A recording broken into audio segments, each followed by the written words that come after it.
Hello! Welcome in, everybody, to this week's chapter of New Blood by Night. I'm your host, your storyteller, your dungeon mistress, Void Doll. It's a pleasure to have you here on the channel. Let's meet our coterie, our pack of the night, starting with the one and only Lucian Anime Memes. I'm Lucian Anime Memes, and I'm playing Lucian right now, but there's also Michael somewhere buried down inside. And I'll pass it on to Jaqi. Hello, I'm Jaqi, and I'm playing Mori, the Kindred who may be needing something new. I'll go ahead and pass it over to Aurora. Hi, I play Aurora in this game, but I'm also a VTuber called Spectre Zero, just your average time traveling dimension happy android, currently house sitting, but passing it over on to the one and only Vil. It's your boy, just another villain, playing Damien or Artemis, whatever he wants to call himself that night. And I'll throw it on back over to Dolly. Okay.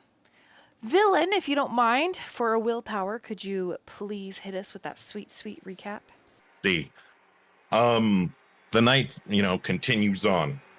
We started off the evening with Damien and the rest of the pack, especially the older ones, being pulled by this force that's beckoning. Damien barely just making the check. Stone, I think he aced it because he's a stud like that. Damien looks back to the rest of his crew and he just sees like this shadowy, misty figure in the background. He begins to question everyone, kind of looking at them like, who is fucking with me? Is it internal, external? I don't know. But my own people may be against me. Who knows? He decided to split them up into two groups. One to retrieve Maya. Originally was going to be me and Lucian. Robbie, Damien to go to Butch and get the Capri Sun for Lucian. But then it was swapped, so Lucian went with Damien, Robbie went with Mia, so they're the retrievers, and we went to go get Butch. Then we go on over to the other two. Peggy and Mori make an agreement that they're sticking together. They're Batman and Batman.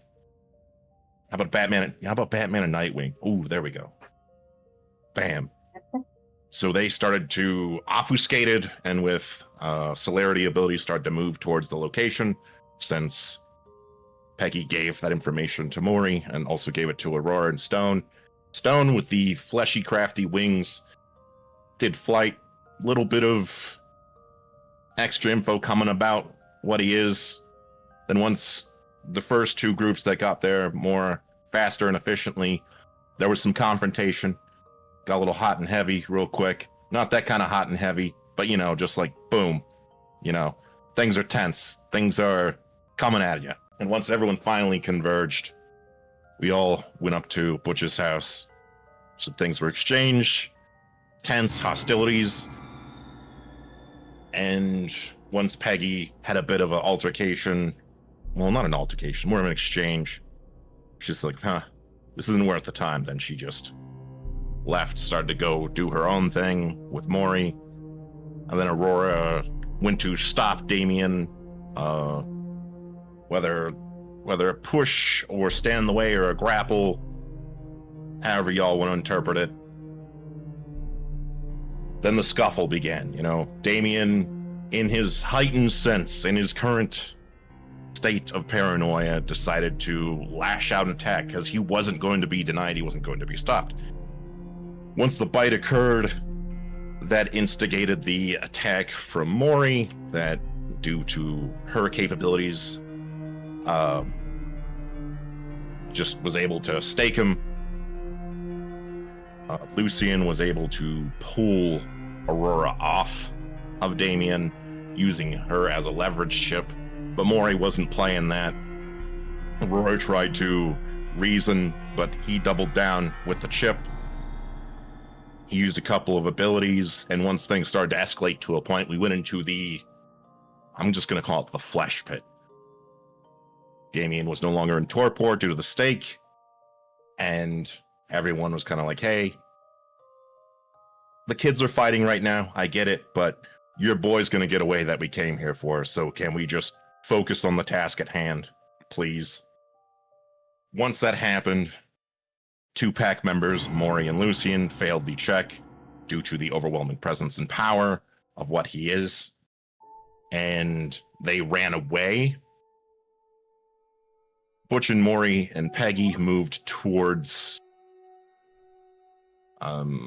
Butch, Damien using his ability to dominate, forcing him to talk. He said, I called them, the Inquisition are coming. And then a canister was thrown emitting red gas. Also, retroactively, there was a conversation between Robbie, and then Mia took the phone, saying like, oh yeah, Damien was staying. What? Then line cuts. So, boom, that's it. If you want the entire details, like everything, go watch it on YouTube. Oh, right. Are you guys ready? Yeah, I'm ready for some violence. Yes, boss. I would like to spoil this with those of you that I have already spoken to. I want you not to worry. But everyone else. I also want you not to worry, but I want you to just understand how fundamentally scary the Second Inquisition is to a city filled with kindred. I would like the group to make a narrative roll for me, or maybe just a narrative decision. Would you like to know what is happening with Mia and Robbie? Would you like a taste or a snippet? Robbie and Mia, definitely. Sure, yeah. Sure. I would love to know. Yes. This is going to be... Okay, then that's where we're going to start.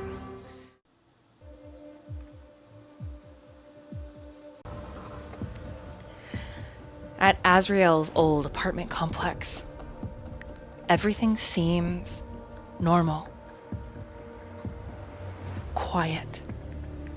Mia is very skilled at getting past security and up into the private elevator that leads to the penthouse suite. Robbie, though young and green, he isn't untrained.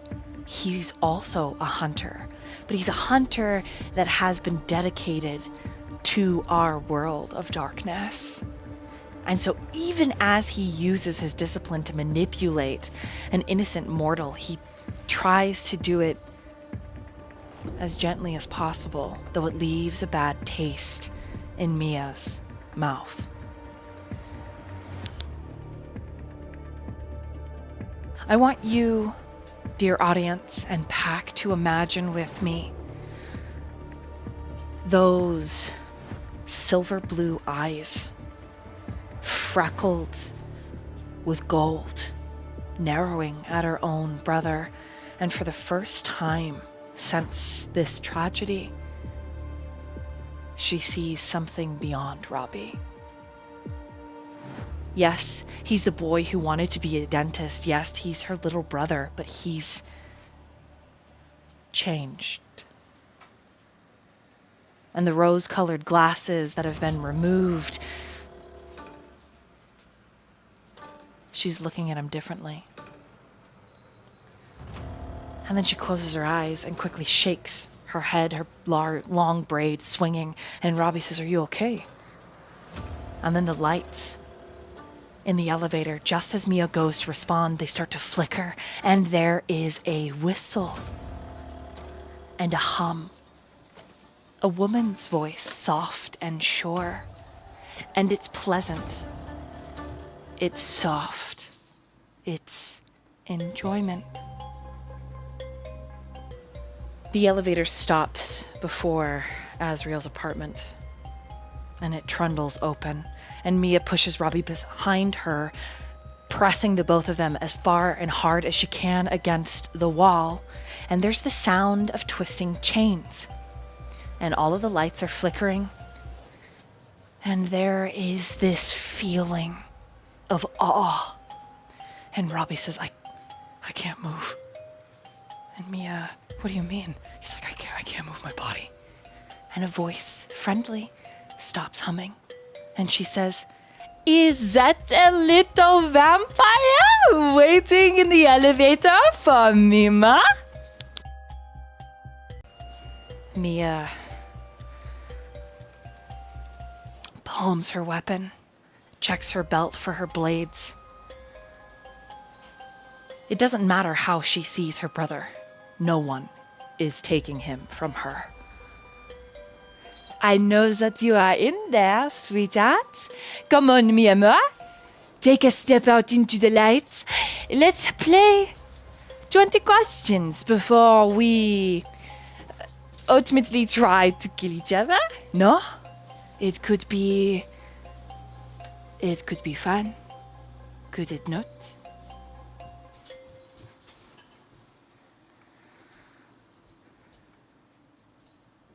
Mia doesn't look, not immediately. Anyways, Mia, from the elevator, she glances, but not enough that there's anything for a clean shot. And what she sees is this pixie-sized girl. And she's dressed like a sister of battle. Crosses drip from a nun outfit, the bottom of her ample chest exposed, but tattooed with scripture over the soft flesh itself. Her eyes are glowing gold. And she says, oh, you are very pretty, but you are not my prey. My amour is human. The nun, her hair is short, very short, and bubblegum pink. Her ears are pierced, and each piercing bears some religious iconography. A dove, an olive branch across the Christ, a passionate crown, all dangling. Who are you, and what do you want? 20 questions before we try to kill each other. You are here for the mercy? Right? Mia grits her teeth, and Robbie is trembling.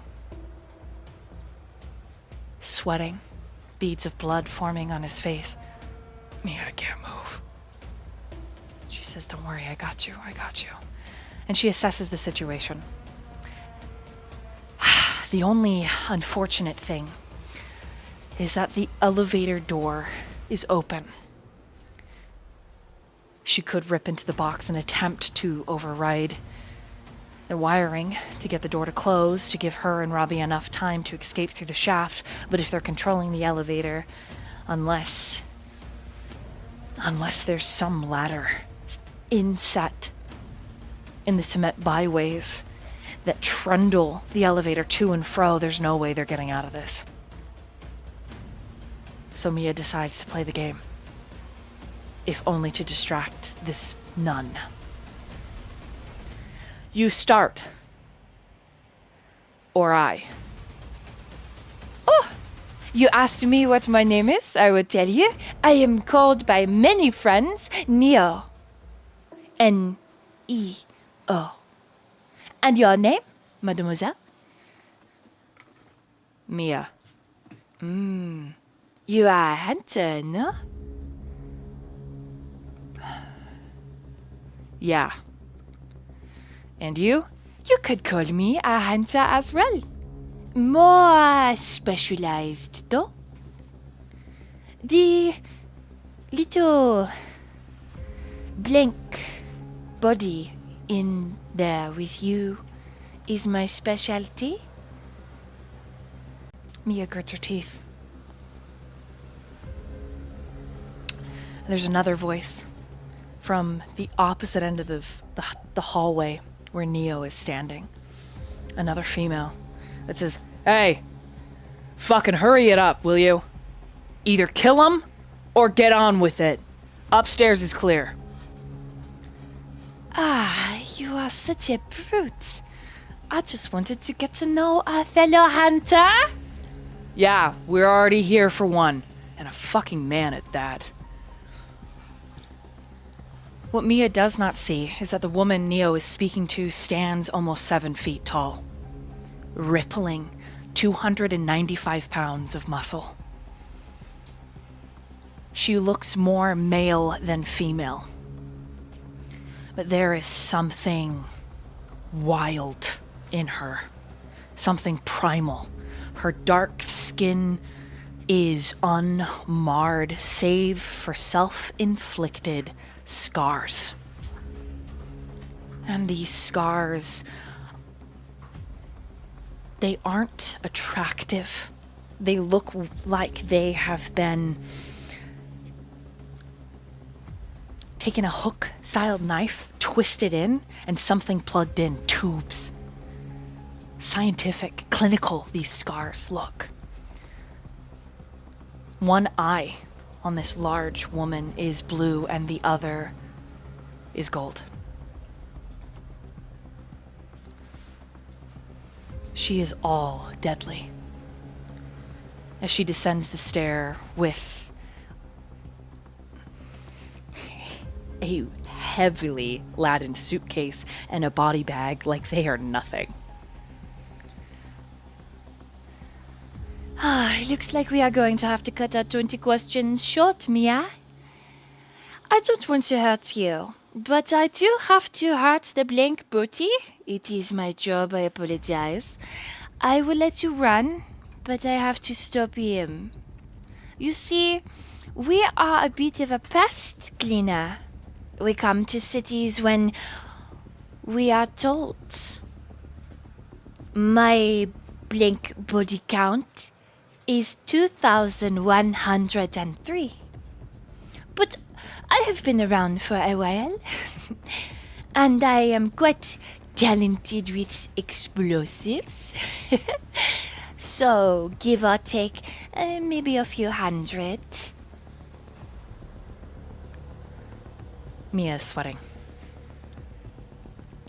And she is trying as quickly as possible to get the panel open in this goddamn elevator so that she can protect Robbie, because even though Robbie is a monster, Robbie is her monster, just like Damien, and no one will take him from her.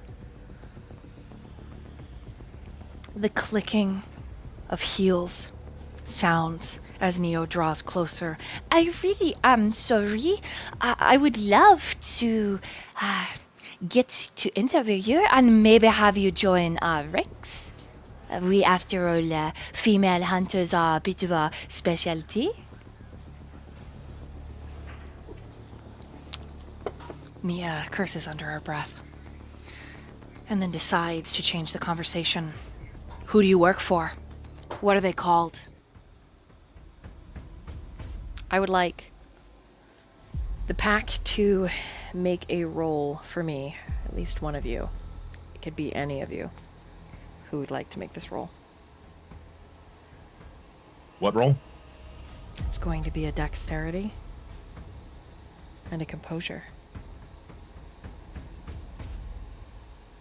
I mean, sure. 'Kay. Why not? So you Who are, thinks like a Dex composure? so you are going We to can all do roll. this, right? One of you, only one of you.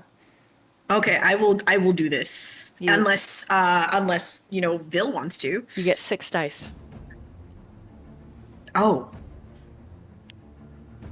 All right. I roll 6 dice. Okay, cool. Scary. All right, is there a difficulty? And do I add my hunger dice to that? Leave the difficulty where it is. Okay. Don't add your hunger. You get 6 dice. All right. 3 successes. Okay. Mia has gotten the box open as those clicking heels are getting closer, and the nun is explaining, don't worry, we'll take you back to the agency, they'll change your mind, you'll understand. The Neo is both proselyting and reassuring and recruiting, all in the same breath as she grows ever closer. With the panel open, Mia doesn't have time to be careful. She splices wire. She ends up electrocuting herself, smashing them together. And then things heat up when Neo starts to run. And Mia leans out of the elevator to shoot. With a 3, Mia hits. And Neo, her leg goes out from underneath her, just collapsing in a spray of blood. But Neo, instead of screaming in pain, chuckles. And she says, "Oh, whoa, Myanmar, you are an excellent shot under pressure." The doors begin to trundle close. And a canister is thrown, and it rolls into the room, and Robbie is somehow unseen, forced to his knees, unable to tap into any discipline. It feels like his blood, his vitae is boiling, and the canister pops open and this red mist fills the elevator as Mia grabs it and throws it out just in time, able to keep her cool. As Robbie begins to vomit blood, his hunger increasing by 1, by 2, by 3. And the elevator begins to descend. And that's where we leave them. Let me slide over to the rest of the coterie. I need everyone to roll a composure and awareness. And go ahead and just type it in and roll 20 on the initiative tracker for me. Wild. Okay, what did Aurora get? That's weird. 4. I got a 7 sucks. Okay. Okay, and Mori, what'd you get? 6. Okay, and Damien? 4. Okay.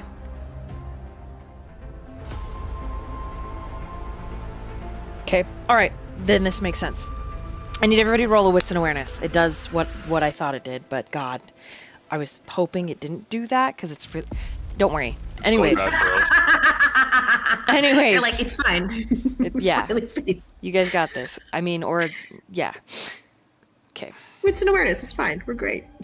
Yeah. I think I want to use a storyteller willpower on that roll because that was a bad roll for me. Okay, please do. I'm glad I did. I'm gonna do the same because I got all below. Yes. Yeah. 5. Okay.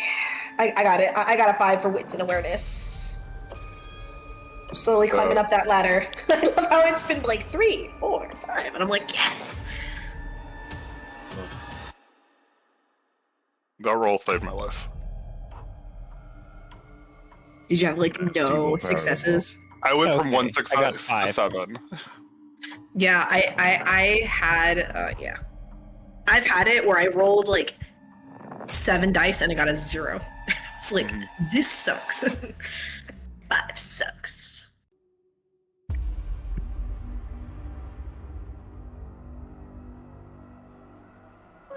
Okay.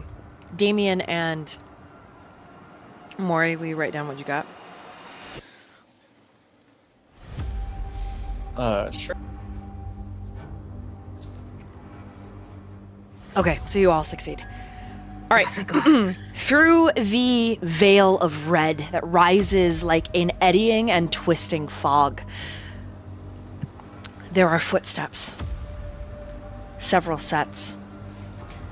And then the sound of a high-intensity sprayer as more red mist is sprayed in your direction. And as it volleys over you and billows out from that grenade that's set off, everyone takes 2 points of aggravated damage immediately as the mist begins to decay your body, burning like the sun.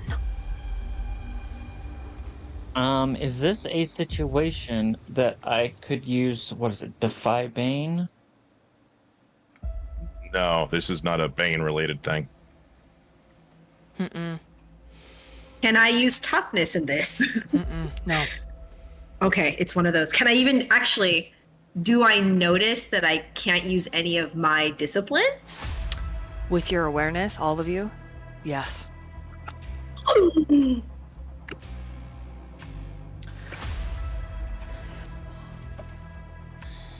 Someone shouts but it sounds like it's coming through a calibrated mask of sorts.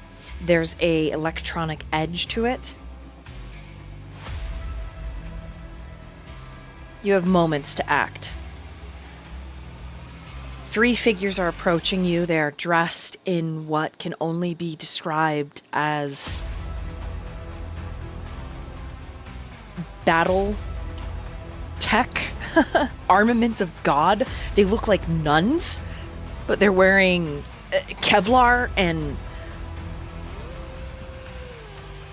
one of them has a cowl over her head that completely covers her face. But every time you get a glimpse of her, there's raw primal fear to run that emanates. You can hear that they have a radio. All of you rolled high enough. There's someone informing them. It's not ground level. One voice chirps in the radio, then a second voice chirps in the radio. With your rolls, you know that these are highly trained and skilled hunters. They are a different level. And your instincts with your roll tell you to leave. They tell you this is not something you can win unless you get lucky. Okay? One voice in heavily accented shouts, "If you leave the police officer, we'll let you get a head start, blank buddies. But you have to leave Butch behind. The choice is yours. Let the games begin." There is a maniacal giggle. And another voice, female, says, "God, I really hope they run." What do you guys do? Starting with Lucian. You all act all at one time, but it's you get to describe what you do first. So I know for sure I can't use any powers, correct? Do you try? Oh, I want to. Okay. Make the rolls. I do want to check, make sure Damien is still up. Still up fighting. He is up, but you can visibly see him just puking blood. So before I use any power, I am going to shout to Master, you need to run. I'll be a distraction for them. And I'm going to try to use Stygian Shroud. Okay.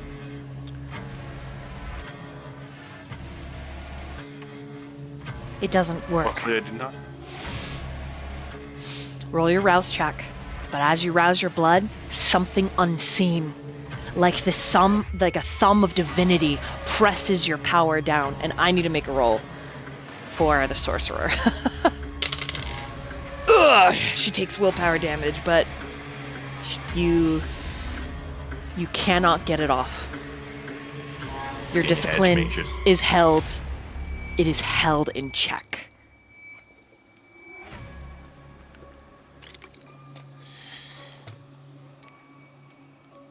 After feeling it suppressed, is there any way I can determine what's suppressing it, or if it's coming from somebody?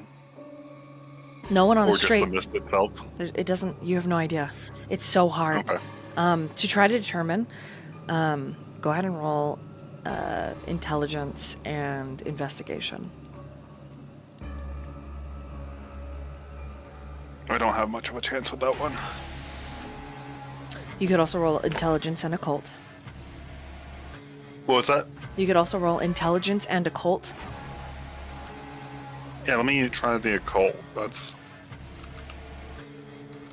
something I'm particularly good at. I'm gonna spend a normal willpower to just reroll 3 dice. That is 5 sucks. Okay, with a 5. Using my occult as well. It feels like these hunters have disciplines as well, but it feels completely and totally different.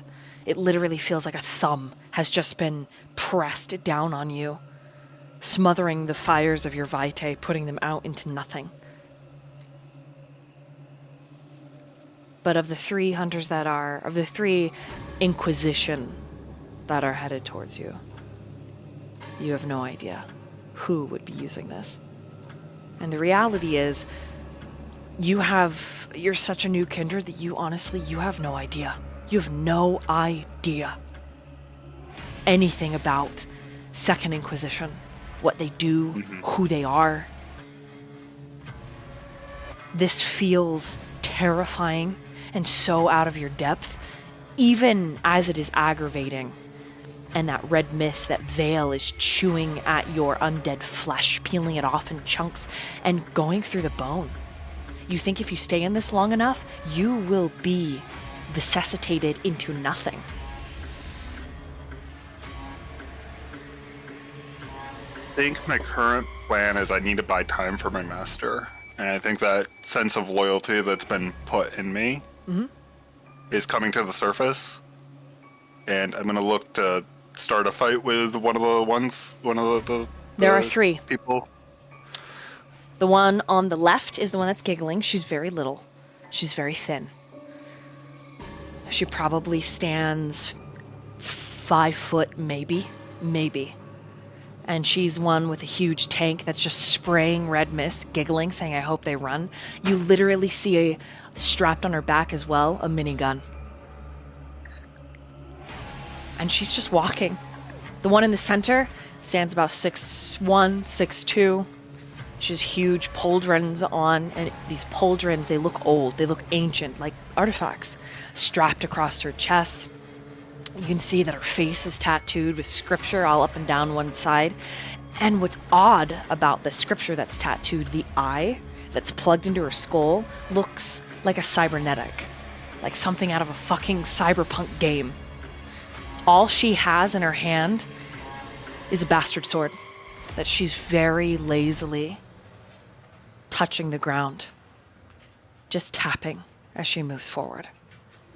Now the other woman on the right is the one with a cowl. She is covered head to foot, and she is the one who's dressed the most chaste. She doesn't look like she has any weapons. All she has is a rosary tied to a chain. Now that's a massive rosary, and it is wrapped around her waist and her arm, but she's slowly pulling it loose, and under her breath she is muttering, "For the lamb." And then starts the scripture over.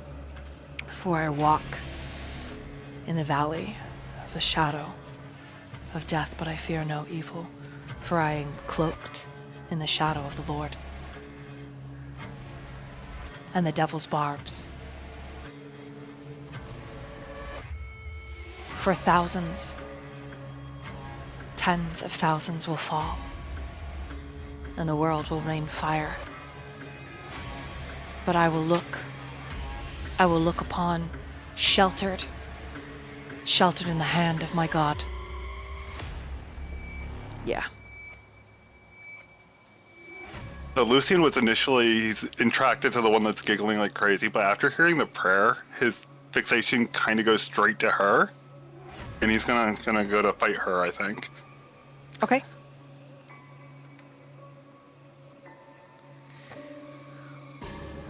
What do you do? I'm just gonna come up and brawl. I'm gonna punch her in the face. Okay. It's not the smartest idea, but sure I am loyal.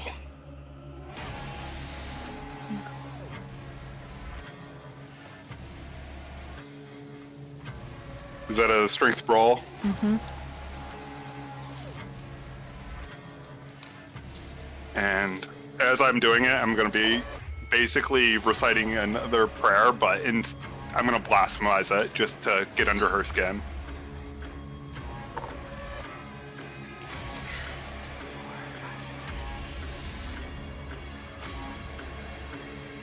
Okay. Okay, I rolled real good. I got 11 sucks Okay. with double crits. Okay.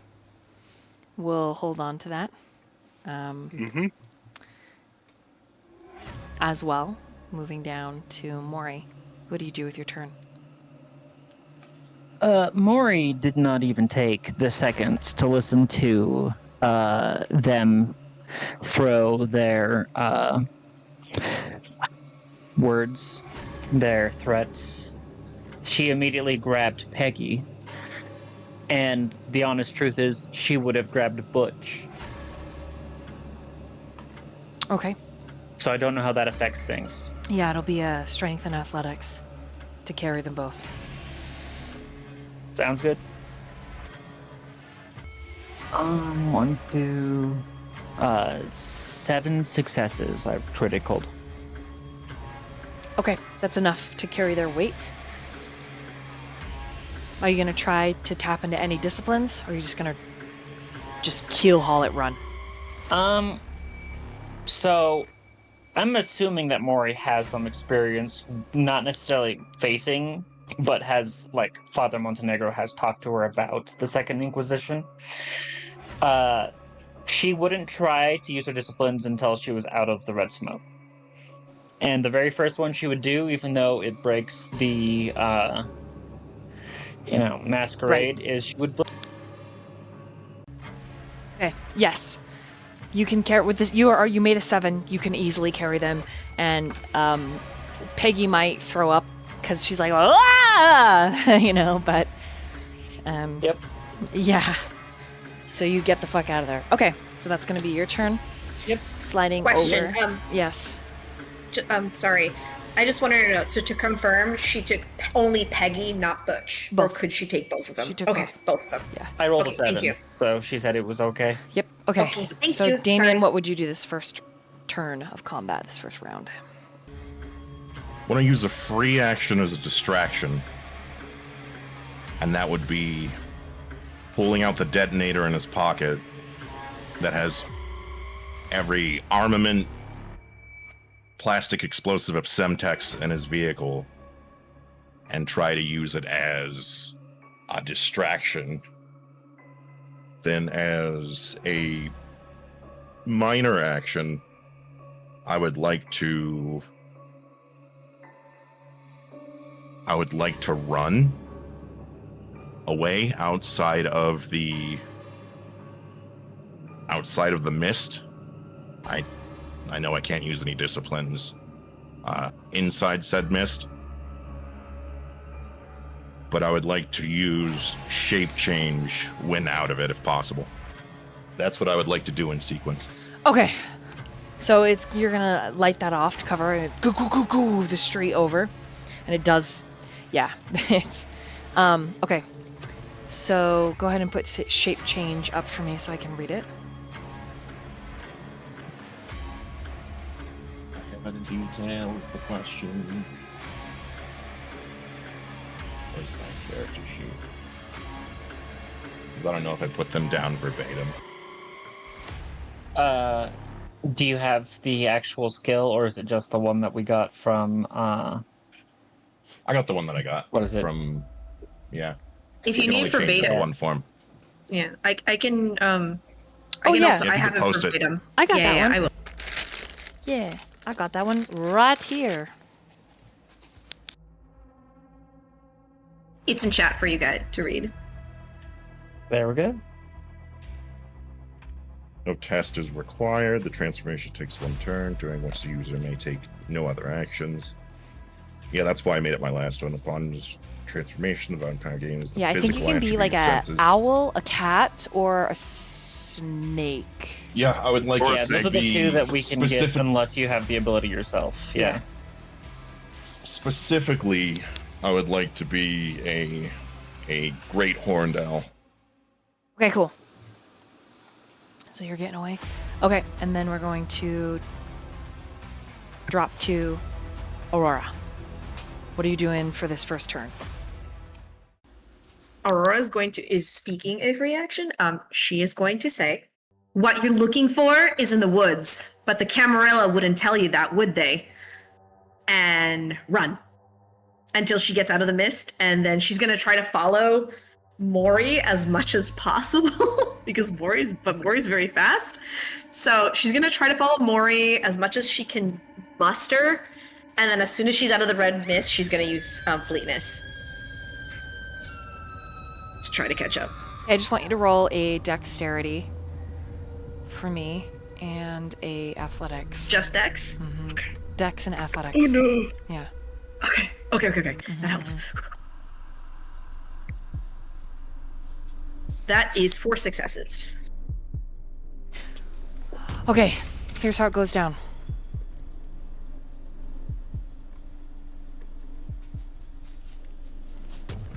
As you rush forward, Lucian, to distract Second Inquisition, you head for the completely covered woman.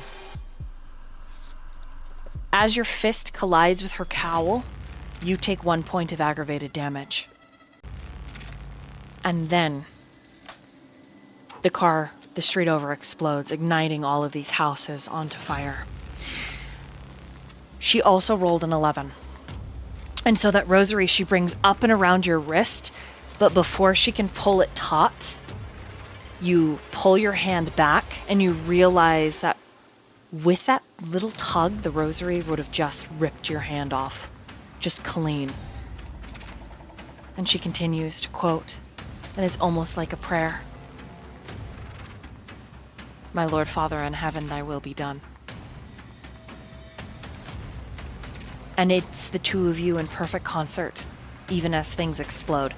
The girl with the minigun and the keg, the tank of red mist stops shooting. And she's like, oh shit! As everything explodes. And the woman in the middle just looks mildly annoyed. And then the woman with the bastard sword starts running after those of you that have started running. As you get to the edge of the red mist, you shapeshift, you take off flying, you use fleetness, you blink. She loses sight of you. Lucian. The girl with the red mist points the canister. She points the flamethrower tip at you. And she just hits the gas. Start of the next turn. Woman with the bastard sword is running after the pack. You don't know if she's fast enough to catch up to you. No idea.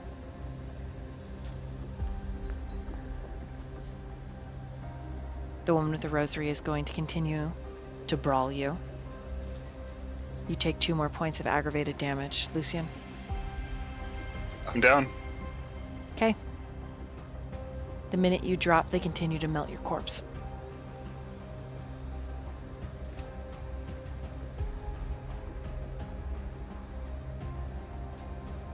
I need Aurora to roll a wits and awareness. Okay. Shit. That's a 5. Okay. You hear a monstrous roar. And the ground below your feet, all of you, the ground, the city street begins to quake. And it starts rolling as the earthquake strikes hard and heavy. But in and among that chaos, there's this monster screeching, this sound. Lucian, you have fallen into torpor. The majority of your body is melted. The red mist is just eating you away as you stare down the barrel of final death. You lose all semblance of sight, sound, and time. As some battle plays out around you, Aurora, do you look back as this earthquake strikes?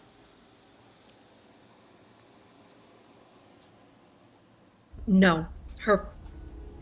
There's no time to look back. She keeps going? Yeah. Wise decision. Okay. Mori, when do you stop running?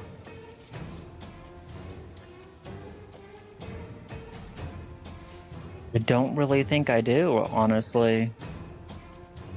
I will say I do slow down slightly just to throw my phone. And then I keep going.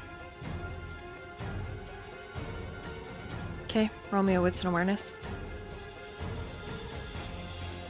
Will do. What's awareness? Yeah, no. 7 successes. You know that Aurora is following you. She's not as fast as you, she can't keep up.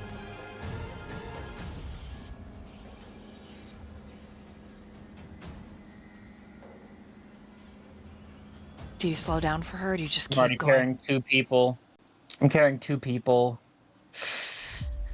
I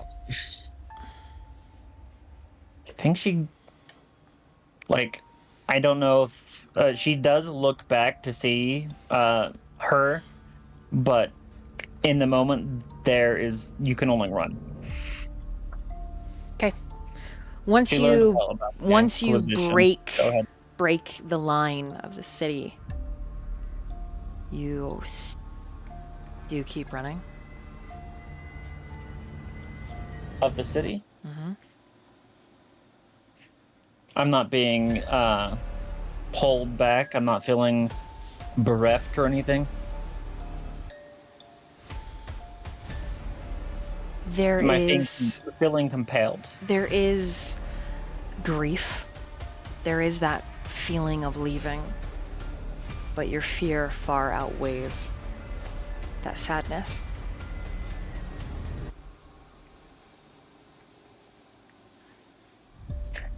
I think she'd keep going. But I will say, as soon as she felt like she left the city, she would have used the invisibility for the 3 people, for the 2 people on her, and she would have kept going. Okay. Once you exit the city, Butch starts fighting you. He's like, "What the fuck? Who are you?" And starts trying to shove you.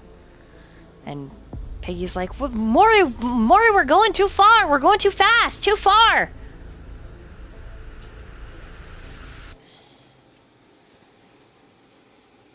So, if you'd like... I think at that prodding, she slows down. Okay. And she puts the 2 of them down.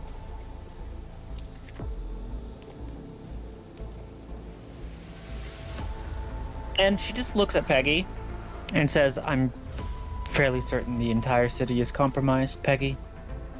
Who were those guys? And that's about the point that Aurora comes into view at the bottom of the hill. Like, you're not far out of town. You're just on the edge. You're right where Artemis's, the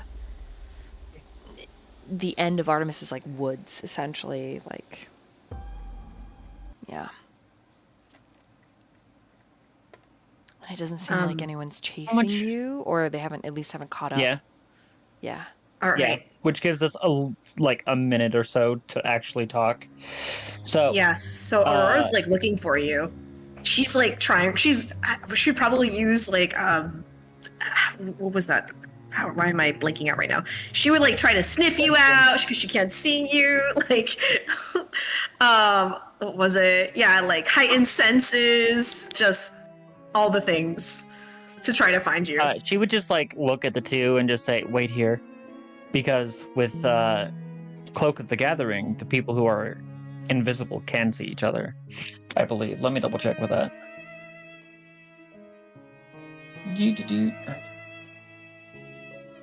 Yeah, so she's gonna use heightened senses and just try to smell them because she can't see them, and she's assuming that they went a direction. Yep. And she would just kind of tap Aurora on the shoulder. Aurora hugs you, like, and she's like, "Let's go." And she gives you a kiss on the cheek, and she's like, "Let's go." She's like kind of urgent, but wants to be like. Aurora is so relieved. You see her body just relax into you, like melt into you for that one moment. Like her person is okay, and she just says, "I'm just so happy you're okay. I got really scared. Do you have Peggy and I saw you with Peggy and Butch. Where are they? Peyton, Okay, let's go. where would we go, Where? Hey, Peggy is talking to Butch, and he's like, "What the fuck? What do you mean?" Let's and she's like, calm him down "Vampires first because vampires are real. Don't worry." He's like, "What the fuck do you mean? Don't worry. This is insane. Yeah. This is crazy." So we need to let's talk to him first. Try to calm him down because we can't. If it's gonna be like this the entire time, Peggy's like, "I got it. I'm trying. Doesn't matter how wrong. Butch, listen to me," and then just slaps him. Aurora, you do understand.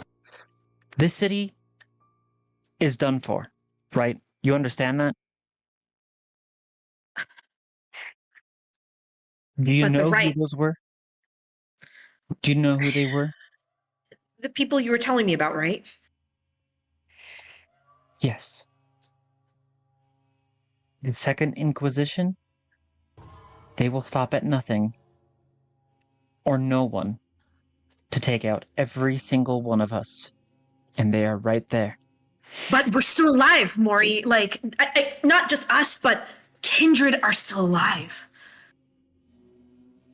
I don't think they're not an organ. I think the camera will wanted them here to get rid of us and do their dirty work. So let's redirect them. Because they're the ones, it's their fault Aurora, that we're here. They're not a force that you can redirect. They're not that kind of hunter group. Then let them be angry at all of us and not just us. They probably already know exactly where the Camarilla sits. Then why don't they do anything to them? There has to be We something don't know stopping they're not them. doing anything right now. Let's That was a very small force. There's hundreds of them. There's thousands of them. And they don't stop, Aurora. Ever. But there's more than one Camarilla city. They've done this before, and Kindred have existed for eons. We always They don't find a exist way, where Mori. they are at. That's not necessarily true. Have you heard of Paris? Would I have heard of Paris?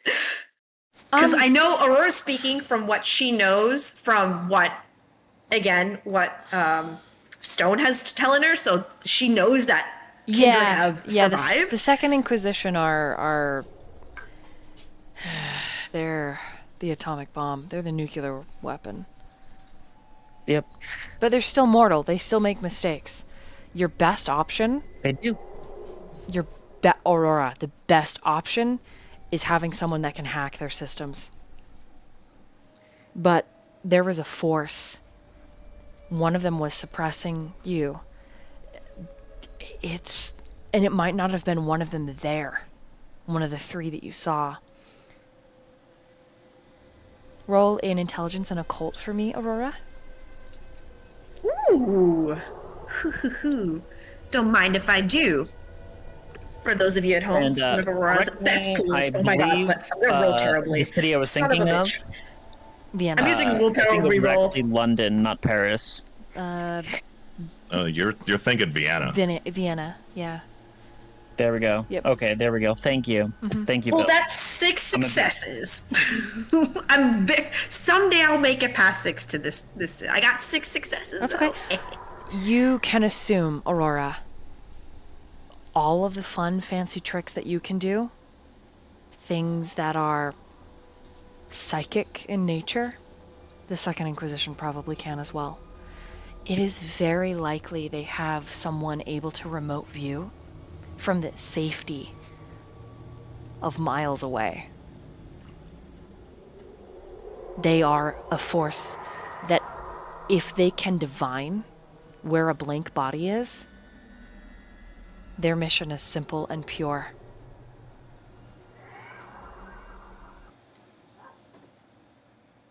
All kindred destroyed.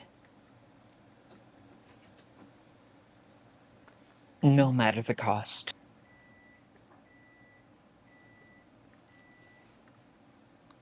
It's a game of cat and mouse. We just have to be the Jerry to their Tom. Let's talk to Butch. I'm not willing.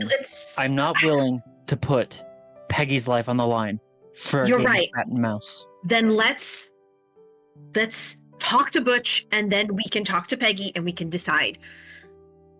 Mind you, behind you two, Peggy and Butch are talking this whole time. Like they're having their own conversation.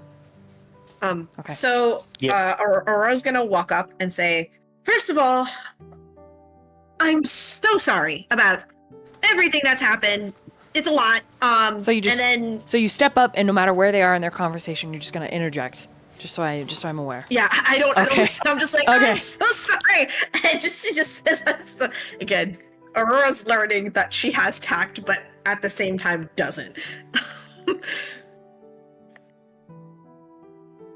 She just feels very bad about having, but she wanted to save Butch because she didn't know what they were gonna do. You can put And she just together says- with your previous role, they were there to recruit him. You were just a happy accident. Recruit him, yeah. Yep. Oh, Mhm. oh boy. Which means he's probably special, like Casey, which Mori would put together. But I'll get to Mori. There's a lot of things happening for you. But first, Butch is like, "You're a fucking vampire. I knew they were real." Peggy. You're right. They're real. They're real, Butch.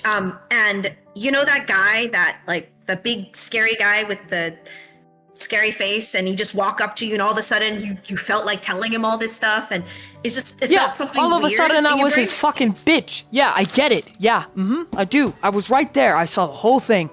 Yeah, so that's something that Kindred can Yeah, I get do. it. I understand that. That's why I got benched, is because all of you got your freaky little powers, and he's stepping back. And you're crazy. This is fucking crazy. This is You're right. It's fucking crazy. It is really crazy, but Butch, those people were Terrifying. Who the fuck? yes. It's the Calvary you called. It's the Second Inquisition. They kill vampires no matter what. I didn't call anybody. I just fucking filed a goddamn report. Then they probably found that. Yeah, because you told this big scary guy, and I'm not gonna use powers on you because I think that's a little disrespectful. He's looking at you, Yeah. and you guys realize that the two of you are melted a little bit. Oh my god! And I'm like with a jacket, and I'm just like, I'm so sorry. We are disgusting. Wow, this is really gross. But Butch, we need your help. Like how melted? Just out of Just like a little curiosity. bit. It's just like you're like a little bit, you know, like kind of Yeah, like a plastic toy that God. like was left in the sun. So you're kind of leaning a little. You have 2 Yeah, points of I- aggravated damage. I hide my arm, and I'm just like, listen, those dudes do stuff like that to good and bad. I mean, I don't know if there's even such a thing as a good vampire Kindred, but at least we're trying. Okay, we're trying this out. This is very Okay. new to us. I'm not melted, and Peggy's not melted. So clearly, it only affects you, and you. Yep. That's not correct, Butch. Okay. Wait. Do you know anything about the First Inquisition, Butch? No. I mean, yeah, the Spanish Inquisition and shit. Hey, Sure, yeah, it was Crusaders. terrible. No one expects the Spanish Terrible. Inquisition. Right. Exactly. Like that. Second Inquisition, much the same. They don't care who the fuck they kill along the way, as long as they get us. You think you or my sister would be alive if we left you? He looks at Peggy, and Peggy's like, "It's true, Butch. Like, I don't. I think they were gunning just for." What happens, Mori? What happens if they grab you or grab him? Grab him?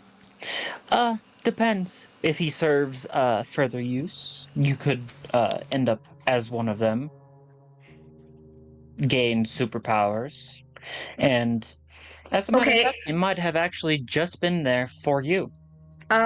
question. So, because I'm also new to this, okay, so clearly you're a person of interest, Mr. O'Neill, or should I call you Butch? I'm sorry, I didn't ask. I should have been more polite about that. Butch is fine. Right? Butch. There, grab it. So, is it kind of like what Kindred? Because the trade-off is, listen, I didn't ask Mori. Well, I mean, I died, and then I woke up like this. So, what happens? What's the trade-off for them? Do they just is everything hunky dory? Like you get superpowers? It just in the world of economics, there's no such thing as a free lunch, and therefore there has to be some sort of trade-off. Because if Butch wants to join them, like, Whoa, hey, I never said I wanted to join fucking anybody. You guys are the ones that kidnapped me. Oh my god. Okay, my okay, neighbors. That explosion. I wasn't sure. Yeah, that wasn't us. Someone's got to call the cops. Those people. The cop. Oh my god. There's innocent. I gotta get back. And he starts walking towards the city. No. And I grab him and I am like, Butch, they're He not goes to pull his arm they're- away. He's like, there are innocent people on that street. There was an explosion. Someone needs to call the police off. The police. They need to get there. The fire department, the first responders. Butch, if they could get a handle on your file, what's to say that they already don't know about what's going on? He just looks at you a little lost. And you know he's lying when he says, I don't know what the fuck you're talking about. This is crazy. You take your melted Barbie arms and just... leave me alone. Please. Butch, if we want to... Willing to do that, something. Butch. We If we do wanna- have some questions, though. We just want to help... We want to... If we want to help future people, then we gotta stay alive. Why would you want to do that? You're a fucking We need monster. you. You're a kindred you're a vampire. You kill people. Because I don't define myself by what people tell me what I am. I'm the one who makes my own fate. And I'm making my move. What does that even And mean? I want your help. I want your help, Butch, please. Butch, you know better than that. People kill people. We were people. We kill people. I will have you know, though, I have not killed anyone since becoming this. Aurora looks away and she looks completely heartbroken and defeated because there's a lot of guilt. I'm just trying to right a wrong. Because there's something underneath this city and it's gonna swallow the city whole. And it needs to be put down.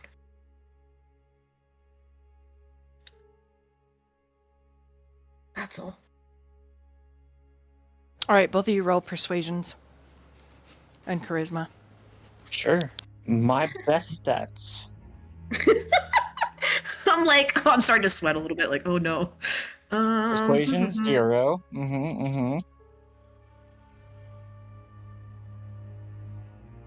All right, yeah, no, I'm using a chat. Shit, that's my last one. Oh no. Oh no. Wait, no, I got one. No, because I get one for the higher tier. Okay. I still have one more after this. Yes. Okay. I'm also going to use it, but that's also because I have a terrible pull. That is my highest, not my highest that I can get, but it was a very good roll. My highest roll of the game. I got 2, Jesse. I got a 7. Hey, can Peggy chip in for some help? Wait, can I use my... Wait. Can I roll 2 more dice because I have that one thingy, what's it called? Stunning? I can add... I have 4! So I can add 4 extra dice for any appropriate social tools, right? Can I do baby goo goo eyes?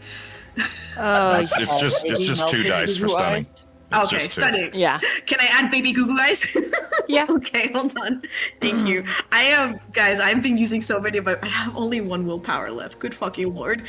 All right. All right. That's an 8, because the other one was terrible.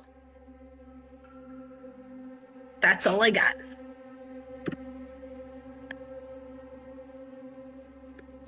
Okay, hold on. I'm Still looking got a 2. through my notes. So 2, and you got an 8.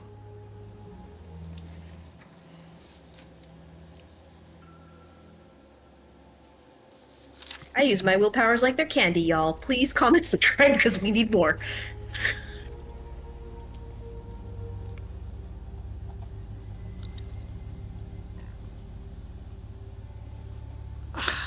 God.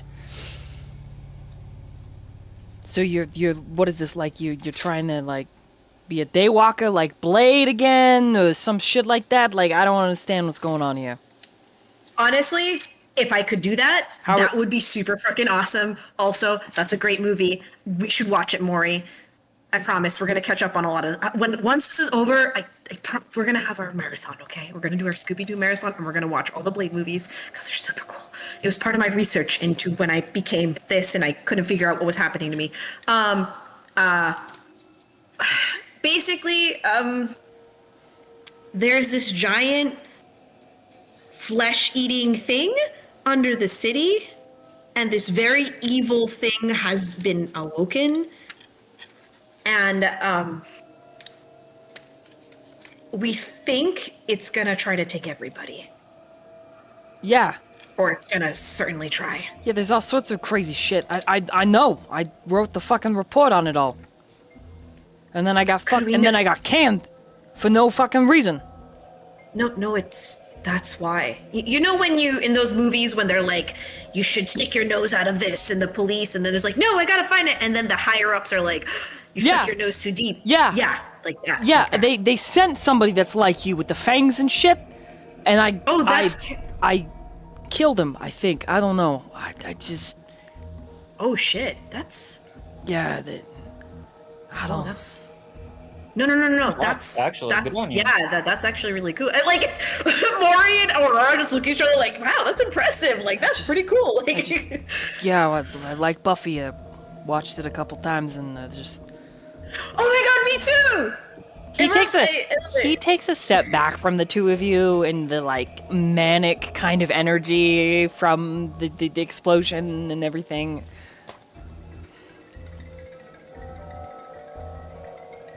Okay, so things are bad, really bad.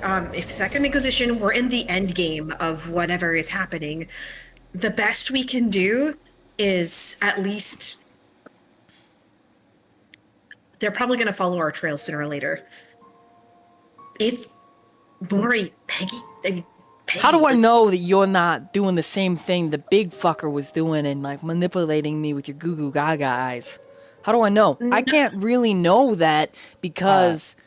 How do you feel about us, actually? Here, hold on. How do you feel about it? How did you feel about him when you felt like you needed to answer all of his questions? I was ready to let him stuff me like yesterday's Twinkie, but I'm not. I don't think I'm gay. I mean... No. It's a mind manipulation technique or power that makes you feel something. I don't actually have that ability. So when he did it to me, because the best way against it is to not look at him, but he did it to me too, and I just felt like I had to listen to him. Like, I had no choice. He's the bad guy. He's working. He's trying. Like, what are you? You're the Batman to his snake face Voldemort or whatever. Like, I don't get it. He's kind of more like Harley Quinn, where she's like an anti-hero, but she's good and bad, but she's bad. She is crazy broad. Are you kidding? I actually have no reference for any of this conversation. I don't know any of these characters or Damien? people. So he's a bad guy, is what you're saying. You're against him. He was trying to kill me. What would you do to protect the thing that most matters to you? Well, first of all, I'm gonna go back to the city, and we're gonna those innocent people. I can't. I know we can't. He's we walking. have to do if we're gonna. He starts if we're walking. gonna, she catches him and she's like, just if we're gonna do this, let's be smart about it, okay? Man, it's just, ma'am, I need you to let go of me with your melted Bobby arm. I have a job to do. Butch, if you want Aurora, the best chance to save these people, then please help us. Because I don't want the city to go. what do we need to know from him so we can let him go? We were gonna ask him what was in that report.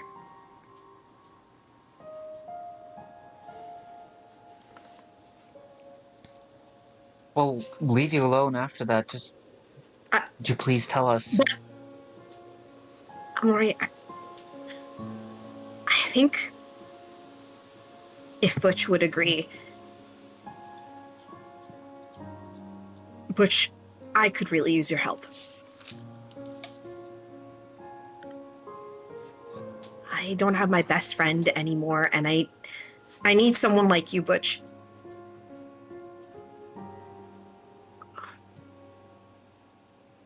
Mori sort of looks at Aurora strangely.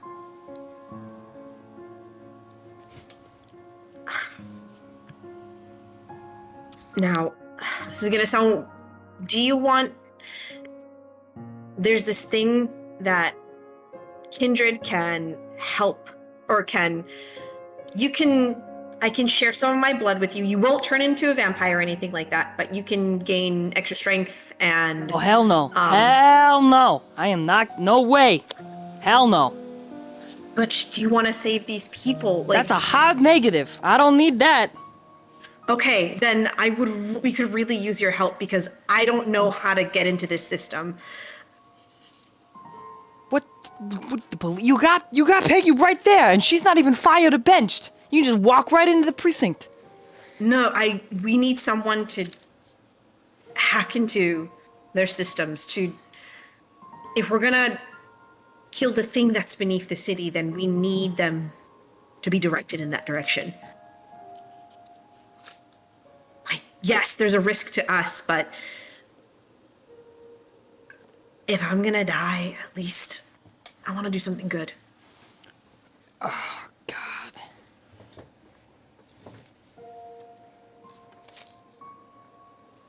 At least let me. I just want to save the people that are important to me. And they live in this city. Maeve in the.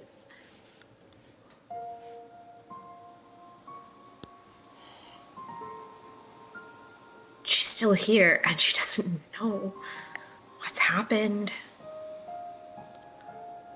And I don't.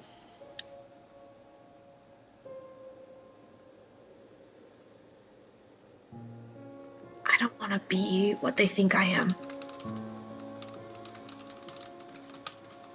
But I don't want to be a coward anymore, and I don't want to run, and I don't want to pretend to not understand what's going on. I mean, I don't, but I understand now, and I don't want to run because I'll always be running, and when we're kindred, we're always running, and I just want to do something instead of just run.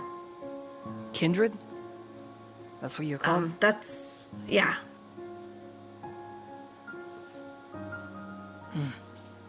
We can't fight them head on, but we can at least, if they're gonna kill all of us, they can kill all of us. There's this organization called the Camarilla, and they currently rule the higher echelons, and I have a feeling they're the ones that called them here because we're a problem to them.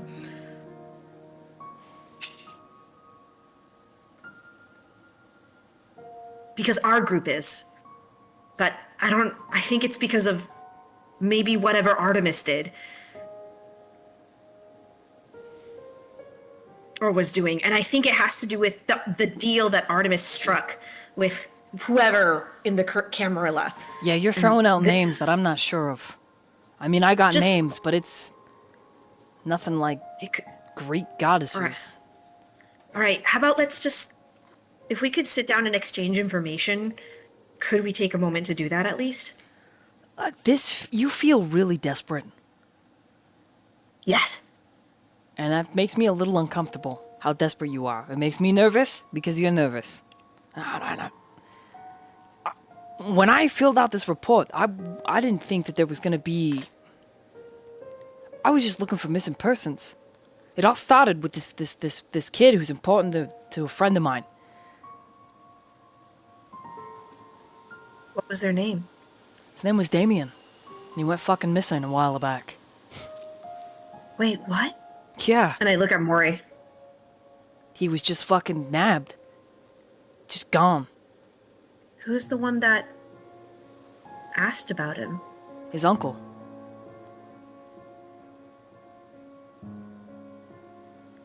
And then I just started digging and digging and digging and found out there's a bunch of young blokes just fucking going missing. Bunch of kids, teens, young adults, just nabbed, grabbed, gone. But then, here's what's really crazy. Started looking around the CCTVs. They started cropping up. One kid recently, name was Jake. A girl, Harper, from his school. She went missing not too long ago either, and the two of them pinged on a home teapot. Saw their faces clear as day. Don't know where these kids are hiding. Don't know where they're going, what they're doing, but it's... They're hiding because of... And Well, here's the kicker. None of these kids are seen during the day. They're all seen at night. And there's someone who's been keeping track of them. She goes by Ophelia. And I think that's her, I think it's an alias. I don't think it's her actual name. I checked out the address that I found that she was under, and it turns out it was just this big empty lot. But there was there was chains, there was blood, there was like crazy circles. I mean, I took pictures of it. I investigated the whole fucking thing. And somehow this Ophelia is all caught up in the mafia family, the Mercies that run the whole fucking city. And not to mention, there's another guy, he just calls himself he just calls himself Warren. And he's got this weird crazy accent, and he meets with the Mercies all the time. Well, I mean, he did meet with the Mercies all the time. Recently, you know, this guy Hanson and his lover, they fucking went AWOL. Was trying to track them, and nothing, crazy, gone. And what's horrible is she's a judge. She's a major judge of the whole fucking city, and she's all wrapped up in this with dirty money. I mean, it's all dirty money, but I think there's something else happening, like some kind of like cult ritual like thing. In my investigations, I tracked it down to this big manor, right? And I mean, it's like old gothic, crazy kind of house. The invisible man with all the band-aids on his face, that guy, I had a similar experience, but something weird, like I was just able to pull out of it. I don't know. It's a little blurry, but for the most part, there were symbols and Bibles and just there were boxes, and I mean not just any kind of boxes, but there was fucking coffins that lined this whole estate. It belonged to Warren.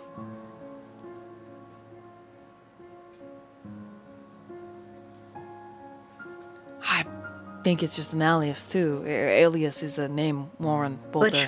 But what if I told you that we're the answer to that investigation? that you're the answer? My name is Aurora Constance Toro. My mother. You're her kid. Okay. Wait, what? And- You're her kid? And she nods slowly, and I've been running and hiding and have been in no contact with my mom for the past several years. Yeah, ever since the two of you had that huge blowout. I read about it. Mm-hmm. I mean, I've been looking it all up. Crazy. You know what else is crazy? Found this other house. The guy was definitely a religious zealot, but different. This was another part of the investigation. Took a lot of pictures. His name is well, not Father, but he just... That's what he called. That's all of his paperwork he had in his house. It's just Father and then Montenegro or something like that. Like, feels like Romeo and Juliet, but that guy found him capped. Crazy. It just... He was... Wait, hold on. He was investigating the same thing I was with Warren, and so I Anyways, Wait, go back. You said Father Montenegro. I mean, he's literally everything in his house said his first name is Father, but I don't think that was his actual He was name. capped. You saw his body? Yeah, it did. I mean, we had his body all wrapped up, and Father Montenegro is old enough that he should have disintegrated, right, Jesse? Mm-hmm. It means he was in Oh, torpor, not dead. Yeah. What did you do with the body? Like I need to said, know- wrapped them all up and sent him to the morgue. But Oh, and what does the morgue do with those bodies? I don't know. usually they cut him open and figure out cause of death and stuff like that, and then try to contact family, but I couldn't find this guy's real name. I mean, all of his investigations, though, they're also on the mafia family and all the crazy religious zealous stuff and this guy named Warren. Warren Porter.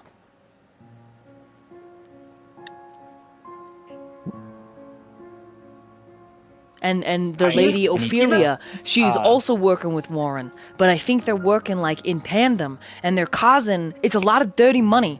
They're getting dirty money and they're paying dirty money to own the city. My boss. Exactly. Our boss, Peggy, fucking took a huge bribe. $250,000 fucking dollars to wrap up some of these missing kids. But I owe it. I owe it to... And all he wanted to find was his nephew. I mean his kid, really, but... And they just wrap it on the police. They wrap my whole fucking detective squad. They just wrapped it up in a neat little package and threw it in the incinerator. I think for the next part, you're going to want to sit down. 156 kids have gone missing in the past couple of years. All in mass. I have an answer to that. Could you please sit down? What, on the fucking road right here? I don't care. Let's just sit down on the side here. What I'm about to tell you. You know the scary guy that just did some brain stuff? That was what's left of Damien. He goes by a different name now. He sits down now. Hold on. And those kids, they're like us now because someone had been taking them and making them into us. And Aurora looks like really disgusted by this. And it's awful and it's cruel. And you might have given us the answers, the missing pieces of the puzzle, to help us solve this. And to take down all this corruption. And yes, something will come up in its place, but I will do what I can for what is happening now. You're gonna do what you can against the freaking Warhammer 40k rejects that just try to explode you? I'm sorry. I'm a detective. My job was to find where the kid was. And if that's the kid, then you need to take me to him. Okay. Because I gotta give him something. He should know. Okay. Before that, where's the house? The address is in some of my files, but those were fucking confiscated. I mean, I think I could kind of... It's not in the major city. It's some wild suburbia, like fucking past these goddamn woods. It's a little wild. It's a little crazy. You're talking about the Warren place that I went to? You said, Father? Yes, that place. Oh, Father's place? Yeah, that was cleaned out. There's two places. That's empty. Precinct The came morgue, in and they morgue, took everything. His body. Oh, the morgue. I don't know what they did with it, but the morgue is just the south side of the precinct, which suffered quite a bit of damages. Because you were there, Mori. You were there and you took weapons for Peggy. With all these earthquakes and disasters and shit, I don't even know. Which all of this is connected. The earthquakes, disasters. He scrubs his face. Under the I city. I kind of had a feeling, but I don't... I'm just the guy. You're more than just a guy, Butch. Look at all the stuff you found. Like, that's amazing. Clearly you were good at your job.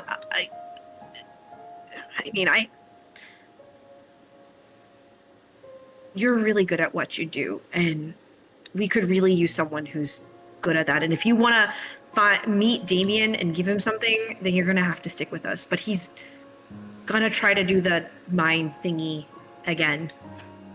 Maybe. I don't know. He just scrubs his face. I need a drink. It's also very possible your client is gone. Deceased. I know he is. Okay. Oh, thank you. So, retroactively, she was talking about the scary face guy in raps. Cool. But I got something I need to give to Damien on his behalf. He was a good friend of mine. Okay. We'll take you to him, but...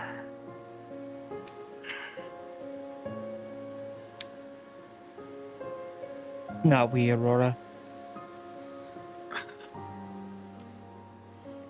We should... I'm just worried about him. Like, what happens if... Butch, you're not going to like my suggestion, but I can't take you to him without being worried that you're just going to end up...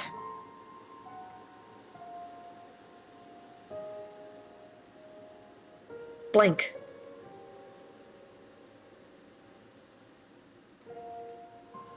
Well, does he have a mailing And address? I'm not going, Aurora. I don't know. And then Mori But- says she's not going. That's fine, but I know you need to... This father was the person in charge of you, right?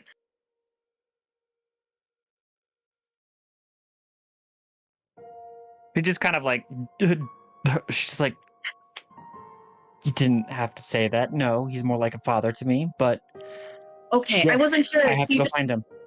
responded like, it seemed I have to like... go. Wherever it takes me, I have to go.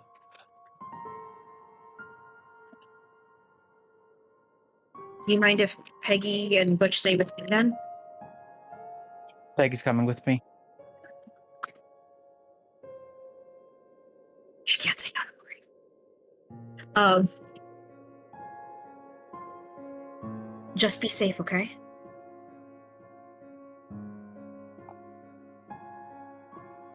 Right. And if she's allowed, she will give you a kiss, Of course! and you can tell that it's a form of goodbye as she grabs Peggy and disappears. Just sits down.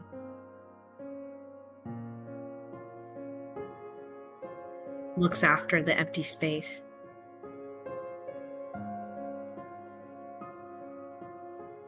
For all that we have,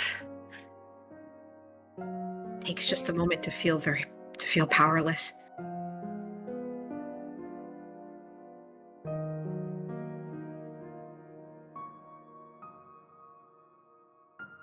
Okay. So, Butch, And we're going to meanwhile there. Mhm. Damien, where do you fly?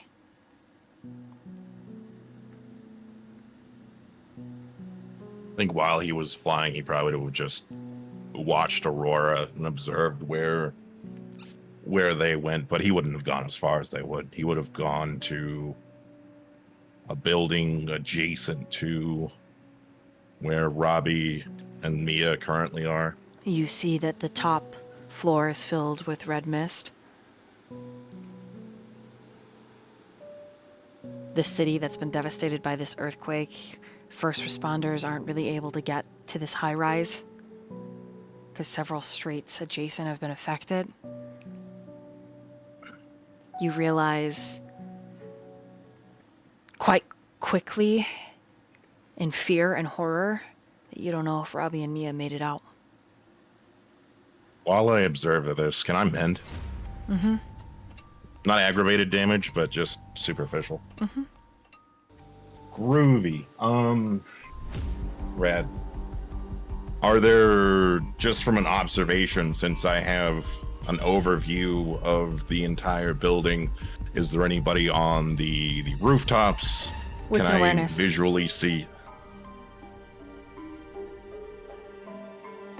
Did you say wits and awareness? Mm-hmm.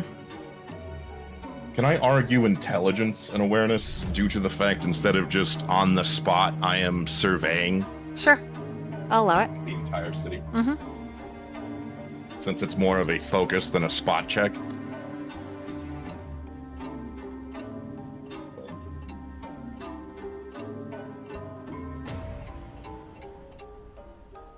Wee ball.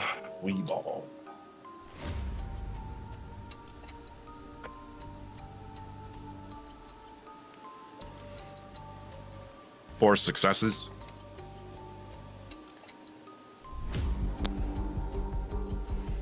Okay. You see this pixie of a nun on the roof fighting Mia. But you can tell that Mia is fighting with everything that she's worth, and the nun is maybe... One more time with that last one. the pixie nun is fighting Mia on the roof. You don't see Robbie. You think that the nun is not fighting with all her worth, but Mia is. Mia is fighting with everything that she has, and the pixie is just playing. And looks like she's trying to communicate with Mia. Okay. Yeah. If that's the case, I am going to take off from the building and just full speed as an owl.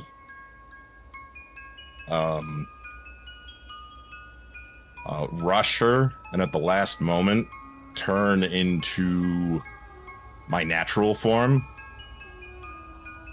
And I would like to use Wake the Dragon. Damn. I can explain in explicit details what that looks like. I get 6 additional dots to all physical stats.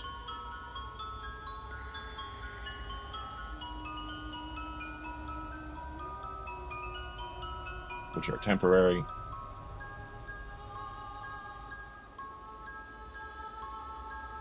And since it's not a discipline,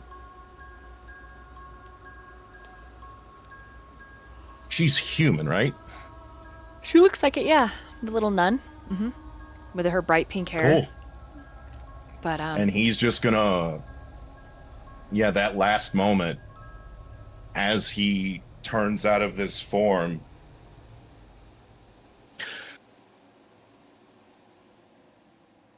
and just kind of like legs extended, the body begins to warp and bobble, and the skin begins to elongate, stretch out as the bone and sinew and skin stretch into this form, going from a humanoid-esque being to this large, ferocious snake-like being, his torso extending almost to like the width of a moth with wings coming outside of the back. His arms turning into scythes, and his head elongating just like a snake. And he's gonna hit her with all his force. okay. Roll a strength and brawl. I also have lethal body, and that is aggravated damage to all mortals.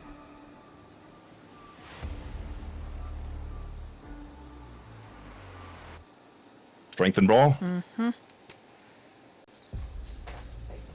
Like shit. So it's 1 critical and 3 successes. Nothing amazing, but I'll take what I can get.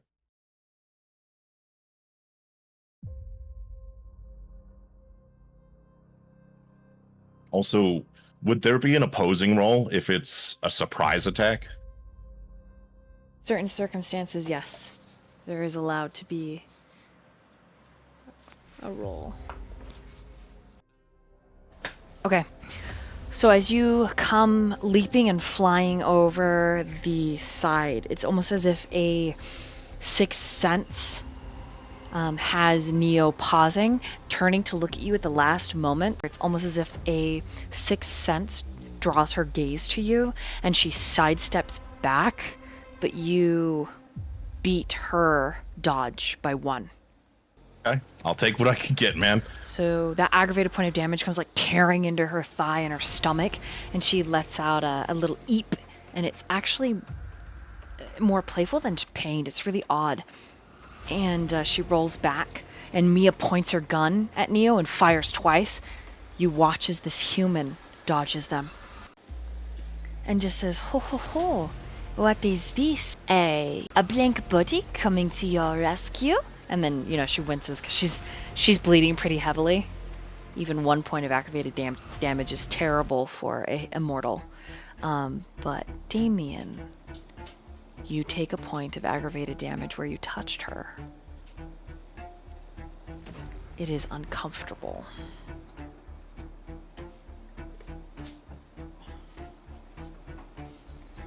Mia shoots at her again. She dodges, but what do you do?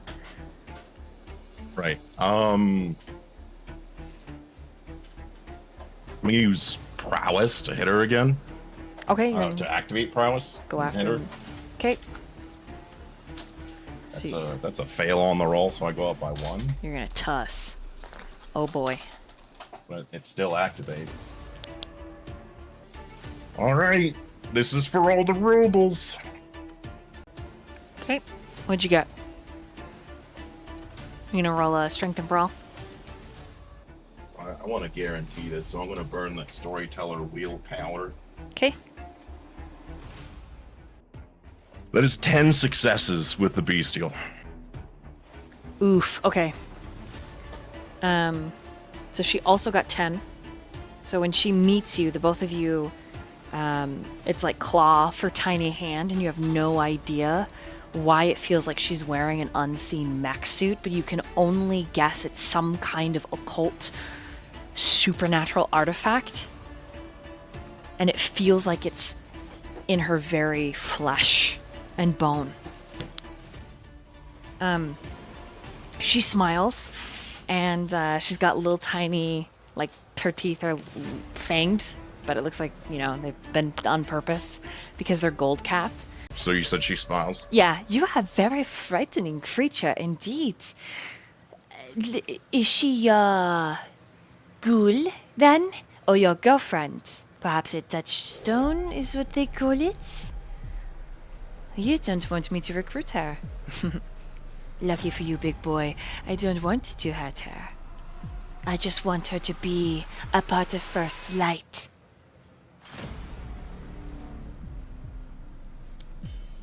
Do you respond back in your monstrous form? Where is Robbie Whore? Mia just shouts back that Robbie got away. I got him away. And you can smell that Mia's bleeding, because this woman has stabbed her with what looks like sharpened crosses. But all of the strikes from the crosses have been to get Mia to trip or fall. So it's been struck at joints and other points to get her to not be able to move as well, but Mia fought through it besides all that. So the blank body has a name. Robbie? Is he a child? He's very important to you, big monster.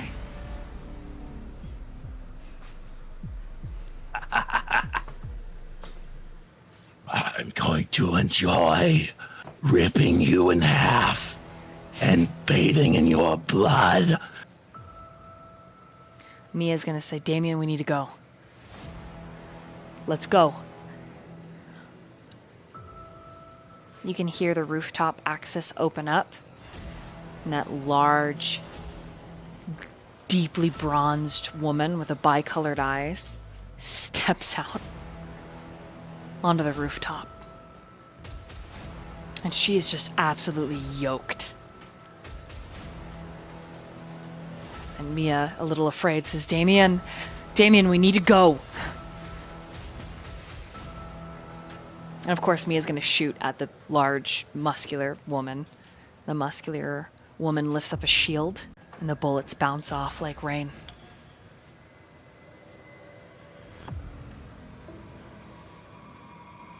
As she joins the fray, the big woman, as she's coming closer, she pulls from her belt a massive flail.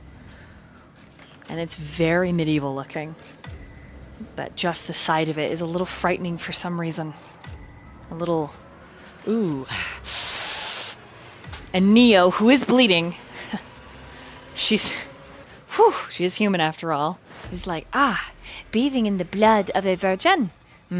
Very Dracula of you. What do you do?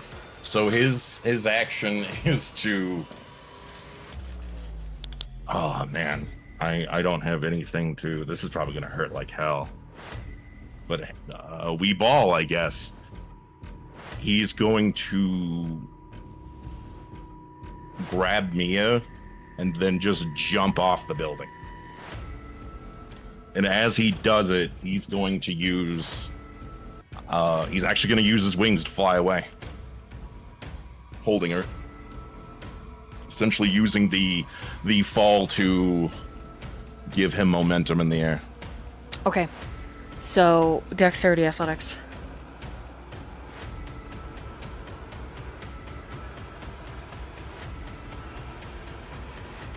I use fleetness or do I not use fleetness? Do I use fleetness? Do I not use fleetness for this? Do I not use fleetness? Do I use fleetness? Because I'm that close to frenzy and I don't want to do it. Okay.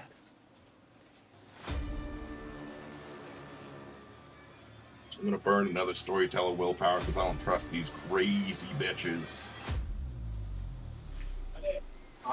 And they are respectfully. Okay. That is 7. 2 with a crit. Okay. No, wait. Yeah, 6, sorry. Okay. So as you grab Mia and you jump off the side of the building, Mia's got her gun reloaded, points it behind you, and shoots the yoked woman a couple more times, who her shield just blocks it. And then Neo throws several of those, well, she throws her last 2 crosses. And one hits you in the calf, and the other hits Mia. And Neo and the other woman, like, rush to the side of the building, looking at the 2 of you falling. And Neo, the last thing you hear is Neo go, sacre bleu. I wanted to recruit that beauty. You're so painful. And the 2 of you, not so much tumble, but just drop like rocks, only for your wings to snap out and barely catch you as you drift at supersonic speed between 2 other buildings that have been destroyed. When the 2 of you land, you've taken another point of aggravated That's fine. from the cross. And Mia is like, here.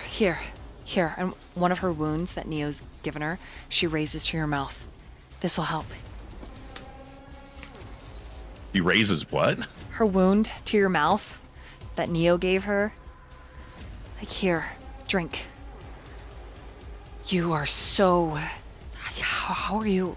like, you're just covered in wounds. Oh yeah, no, he's fucked up. Like how battered is she? Like how bruised up does she look? She has got 2 points of aggravated damage just because the wounds hit joints like her shoulder, her knee, but otherwise she's... They were aiming to incapacitate, not kill. Correct. They wanted to probably recruit, brainwash, and turn her into a second Inquisition. He's gonna do the suck. He's gonna take a bite. Okay. She tells you to hurry, and then once you're done, She's like, we need to go. Robbie didn't get that far.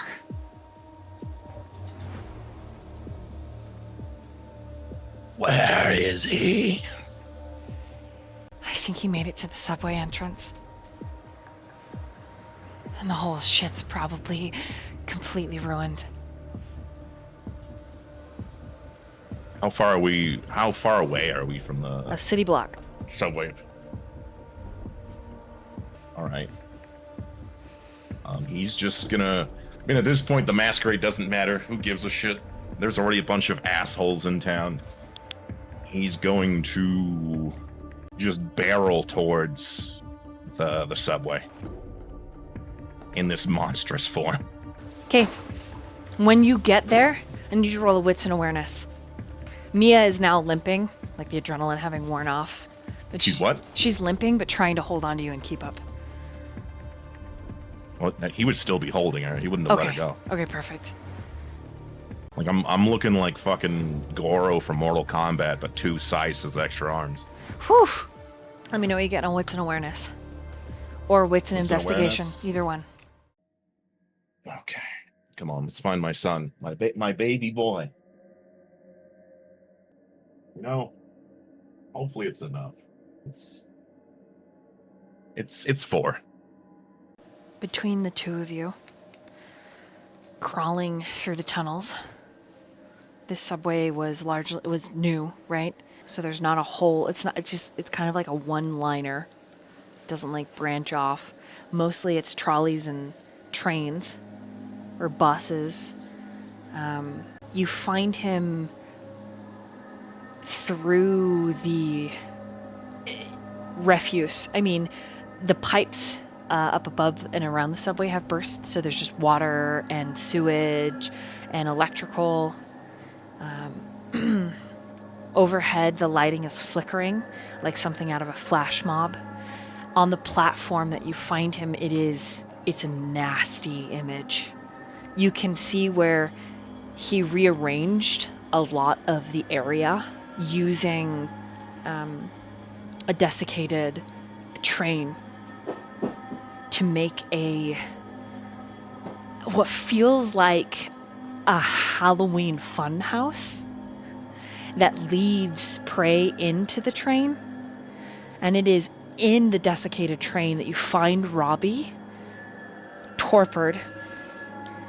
One of the poles used for pedestrians to hold on to has been shoved through his chest, and it looks like a woman dressed as a nun, her head largely removed from her shoulders, is hanging upside down from electrical wire.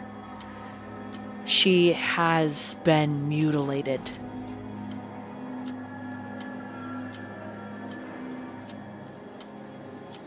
And somehow she's still breathing.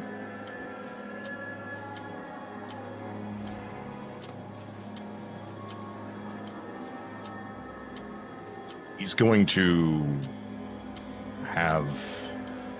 he's going to let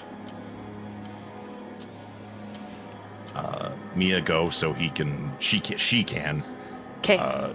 get Robbie out of torpor so he can be mobile. When Mia moves forward, you can see there is literal flesh. You don't know who it belongs to, but it's been left like a snake shedding its skin all around the interior of this broken down cart, this train cart. And there's thin veins and membranes strung out everywhere. You don't think Robbie was alone in this fight? Mm-hmm. He's gonna call out to Seth. Seth! Seth! Some of the flesh wiggles like jelly. Lucian, you sit up from the gelatinized flesh. You have one less aggravated damage because Stone allowed you to murder an innocent. I mean, maybe innocent. You have no idea, but he forced you to drink from a mortal after the oncoming train that were those 3 Second Inquisition women. Stone barely made it away with your body. You are missing one of your legs from the knee down and several fingers.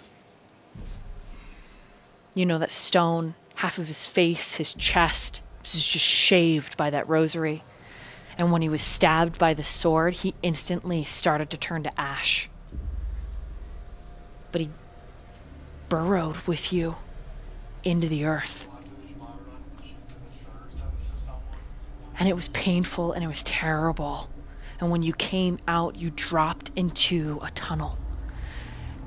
And like a oozing, unconstituted amalgamation, his body started to absorb you.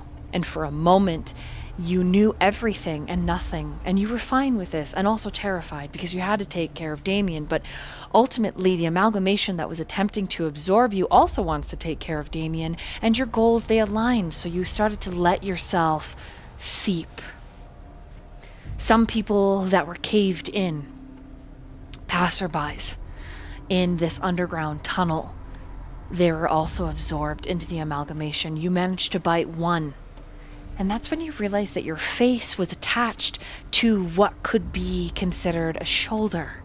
As you tried to pull yourself out of this flesh, you had no arms, for they were part of the one.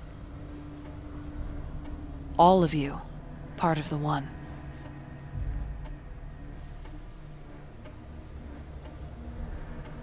And the danger returned.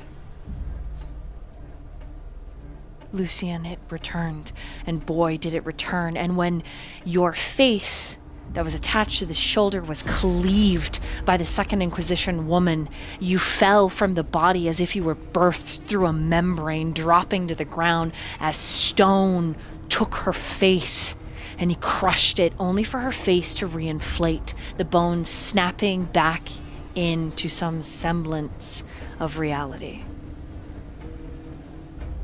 Frightening, terrifying.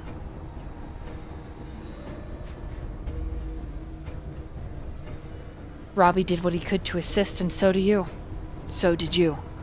But you were injured, and the best that you could do was get Robbie to safety.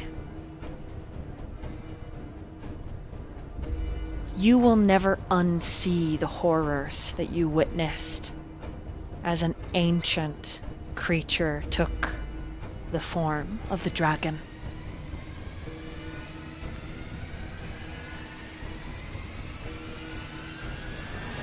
To say, Lucian, that you have touched insanity and lived would be a gross underestimation.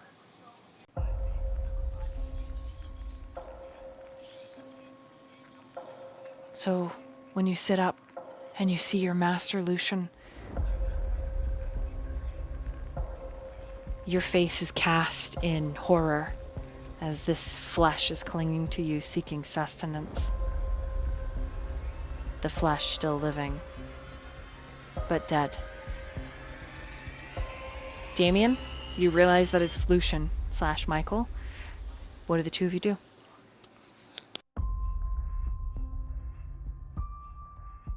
Damien's gonna walk towards this half dead body. Yes. Mia tells you not to touch her as you get close.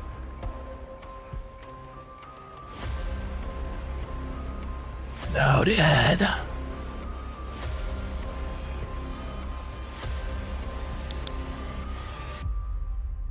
Master, I'm so happy to see you alive.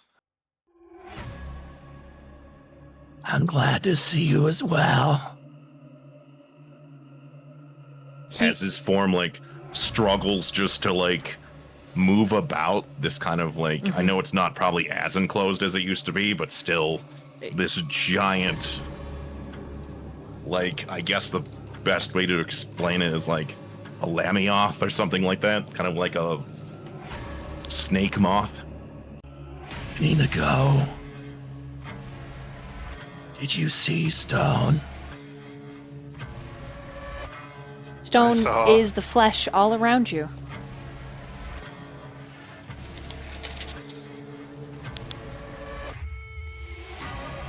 He's right all around us. Can I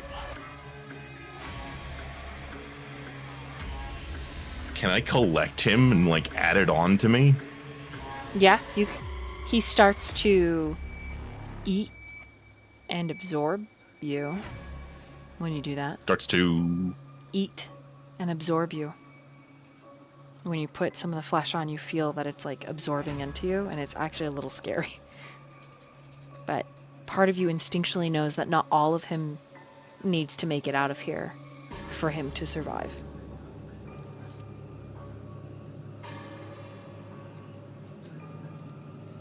Okay. He's gonna extend an arm to Lucian. Lucian will take it and stand up and follow. No, he's just gonna grab you, dude. Yeah. Like he's gonna grab you and wrap you in his arm. One of them at least. And then he's gonna move over to Robbie and Mia. Yeah, Mia's trying to get Robbie up off of the pole, but she's with her shoulder hurt. She's just not strong enough. You can tell that she'll get it. She'll get it eventually, but it's sloppy and noisy and loud. He's going to motion for her to move, She does so. and he's going to punch the pole. I don't know if you want me to roll for this. Like he's gonna punch one half of the pole because I have 12 dice to do this. Nah, you break it. Whatever you're trying to do. And then he's going to, with the other half that is, impaled into him, I would imagine with ease, just pull it out and have it just jut into the ceiling, stuck. So Robbie slides off the other end. Pretty much, yeah. Okay. I mean, it's either slides off the other end, or like he uses so much force that it's just like, it just, comes out of him with ease. Either or. Hell yeah. So he just pops off that skewer. And Mia's gonna feed him.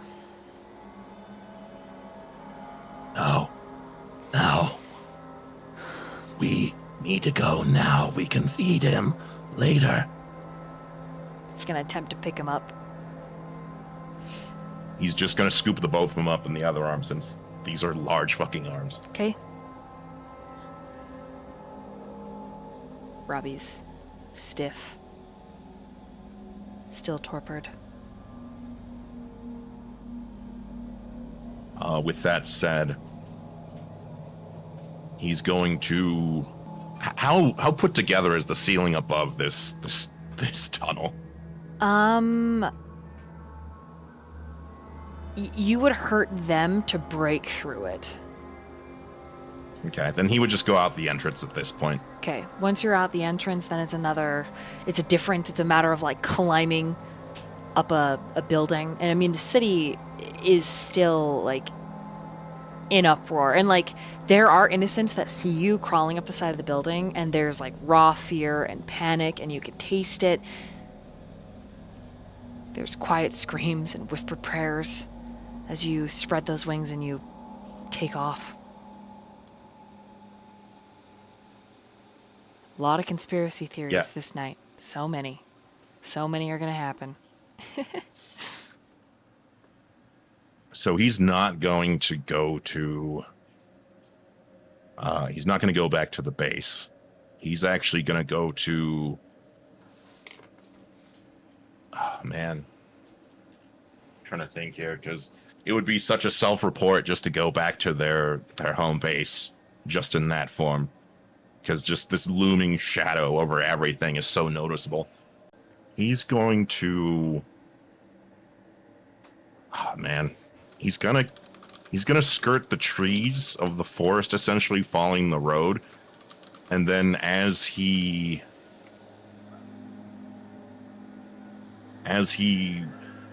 gets close to an area he's familiar with, he's going to land, and then as he gets to the side of the road, or to the trees, because he's just going to knock him down if he tries to move through them like a hulking beast.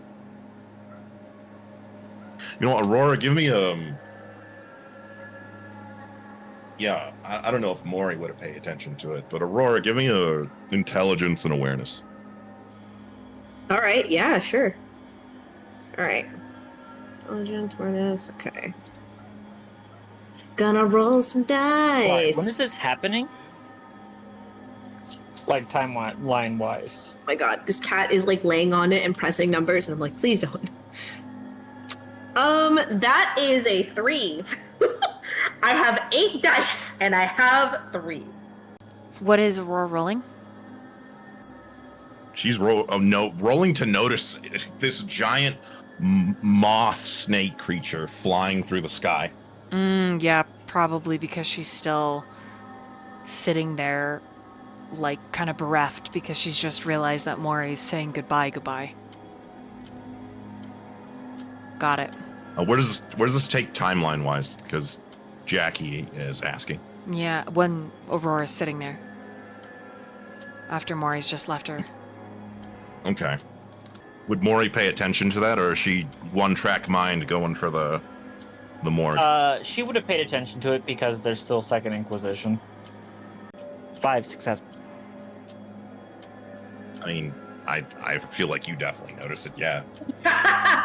Like, yeah, definitely. Yeah. Like, Aurora's just like, huh? But you're just like... Uh-huh, yeah, I feel that too. What the fuck is that? Because not only do you... Like, at first, you kind of... You know, there's like this kind of like large looming shadow of the city. Then as it looms, you look above you and you see this giant snake moth-like creature flying Can I over. see anyone else, or is it just the snake moth creature? I don't know. Would it be? I don't think would you it be, see like, it kind of looks like it has, like, I don't really know if you can make out based on his altitude unless he's flying a little bit lower. Okay. So I'd kind of leave that up to, Was going to like reach out to Robbie, but since I see that. Well, what would you say with 5? I mean, with 5, probably not. I think due to altitude, you would see it, but you would have to probably get like, I'd say 6 or above just to see what he's holding. Yeah. But at best, you can with that. see like, instead of the arms being outstretched, like you notice like the scythe arms like outstretched, like just kind of doing their thing, but the arms are looks like they're holding something. Void, could you explain it one more time? Because you got cut off. Yeah, sorry, Jep. no, it's fine. It's literally what you said, Vil, is what I was trying to explain. Okay. And I was kind of going to leave it up to the DC that you set, because I think it's fun. Yeah. But yeah, no, you see this creature flying over the city. That I don't recognize for one thing. It's heading towards Aurora. I was going to call Robbie. You know what? I'll leave it up to a dice roll. Oh my god. Dice gods. We're rolling in D&D Beyond. Dice 5 roll. and below, I leave. 6 and above, I come back. Please, All right. for the love of God, roll 20. Don't cuck me. Don't cuck our friends. God damn it! Roll 20, dumb. Yep. Well, with that, she just sort of prays that Aurora will be safe and continues. Okay, so she's still going to Father Montenegro. Like, she's still going to the mortuary. Yep. Okay, then what is Aurora gonna do when she sees that thing and kind of is like, what the fuck? Because her what the fuck is a little more maybe understanding because she's seen what stone looks like. Yeah. It looks really similar to stone, so she would make that assumption. It's either that or another Simisi. But stone's the only Simisi she knows, so she's gonna Could be stone. Yeah, no, she's gonna stand up and say to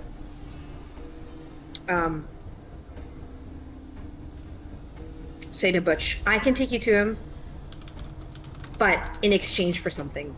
I need to make sure you're gonna stay safe. I need your help.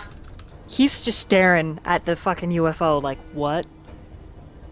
The absolute fuck. And I told her, and she says, do you want to solve this case? Do you want to try to save these people?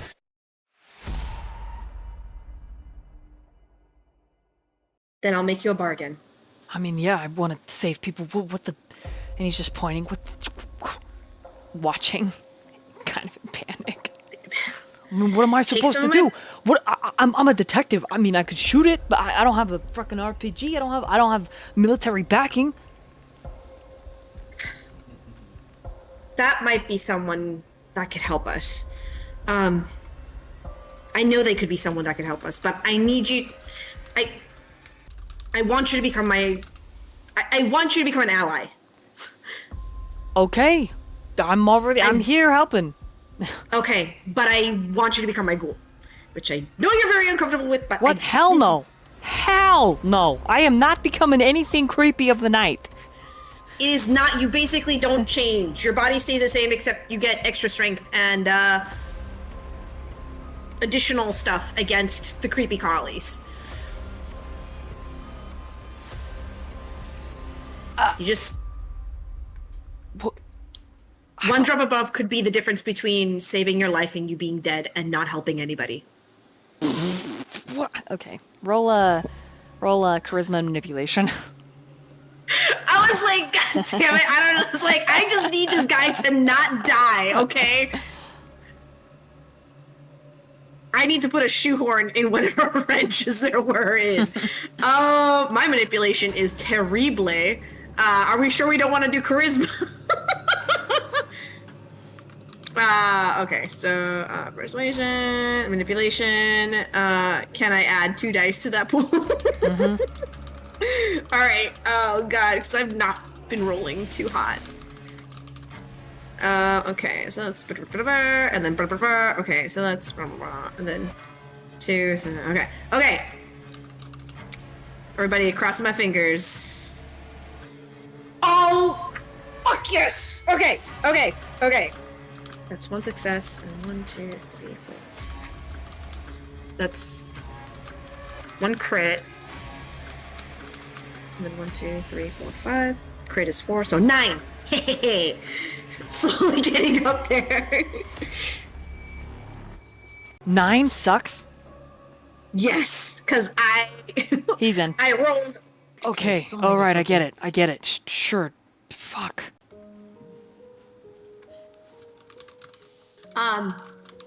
Okay. And she extends her hand to. She's like, "This is what you do, right? You shake on it. This is. You help me, I'll help you, and then you don't have to see my face again if you don't want to. After all this is done." Okay. But it would be really nice to stay friends. This is so far fucking... Do you see that thing? We're gonna go meet that thing. So I need you to be at your... I need to make sure that we're all gonna be good. Okay. We're gonna be good. I want to believe you. I really do. You're very convincing. You're very lovely. You're very pretty. You seem like a nice lady. You got like a nice librarian vibe. It's great. You have okay. But this... Okay. And she just pricks her finger and she's like, here. Or I can put it in your mouth if you want, or you could just, take it. That's up to you. This is so fucking weird. And he's gonna grab your wrist and like awkwardly put your bleeding finger in his mouth. Aurora blushes. Like the blush of life. She's like, oh god. And you can tell that she's like, no, this is new. I don't know what this is new. With this person. I don't know this person. Oh boy. Yeah. And so after that, she's like, all right, let's go see if we can get some help.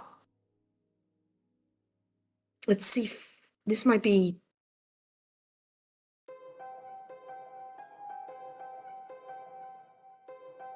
And so she's walking towards the thing, and yeah, she's gonna walk towards where she thinks the form landed. I don't know, would she have to roll a survival check on that? Yes. You're going to roll an intelligence and to survive, because you're navigating where, even though she doesn't know it's Damien, navigating where he lands. Okay. So intelligence, survival. Alright, I cannot use my stunning dice, so there's a little more limited there. You gotta roll to survive. To survive! Oh my fucking god. I got a 1. So I'm gonna throw you a bone here. Use one of my willpowers. Okay. Alright. Hold on, let me roll. I got a 2. Oh my Better than god! That's better than 1. I got a 2. What can we do for 2? Oh my god. If it had rolled another crit, it would have been a 4, but it's a 2. That's the payback I get for the 9. It's going to take you a hot minute to get there, like to navigate actually to him. And by the time that you get to him across town, Mori is getting to the mortuary. Mori, I need you to roll an intelligence and investigation. We'll do 6 success. Mori is surprised that he's still there, but relief floods you when you find him. You open the coolers, the freezers. There are a couple other bodies there that have been well taken care of. The mortuary has been emptied due to the emergency situation. The lobby, the door was broken open. There's some flooding. You can hear the public bathroom part of the mortuary side that's leaking. The mortals that you find, you quickly close because the coolers have broken. You leave Peggy outside because there are people still a bit to and fro in the mortuary. The only one that you find that is a kindred, seemingly, is Father. And he's not waking up. There's no like stakes or anything like that in his chest. No, he's still just torpid. Very likely he has zero blood at all. Like just he's going on. Very likely he's just on like, old empty. age. Yeah, he's just empty. Okay. Look at my hunger level. Which means he probably will immediately frenzy.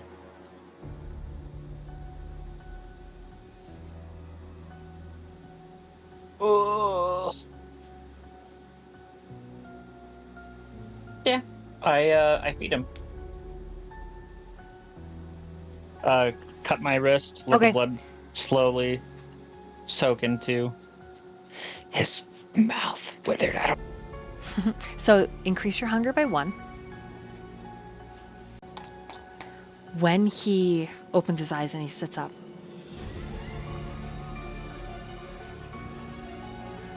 he's the same tense and gritty. And he puts an arm, after he climbs out of the freezer, puts an arm on your shoulder and he squeezes. And then he pulls you into a quick hug and says, "Well done, and my apologies."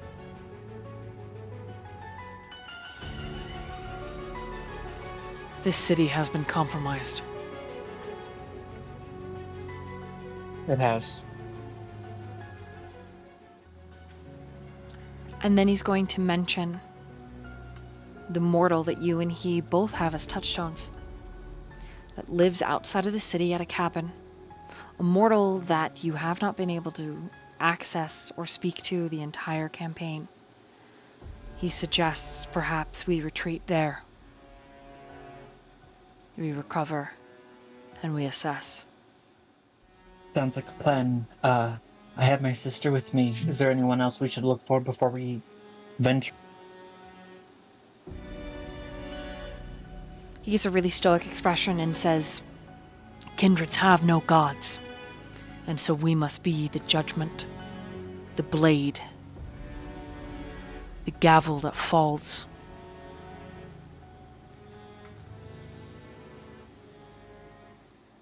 There are many we need to protect and save. But even still, if we are broken, we will be able to save no one. The council has been infiltrated. The ministry's primogen is seeking to begin a coup. He wishes for the Camarilla to be his. And he will stop at nothing, including all of this, to do it. He must be stopped. But I am not well enough. Let us go, and let us return. And then he thinks for a minute. I cannot lose you. I have it of a mind to forbid you from returning to the city for your safety. I have lost too much already. Mori just nods her head. She suspected as much as soon as she learned that he was here. I trust your judgment. He's gonna nod at you, go to where they've kept his belongings in the mortuary, and he's gonna open the little plastic bag and dress himself behind a privacy curtain.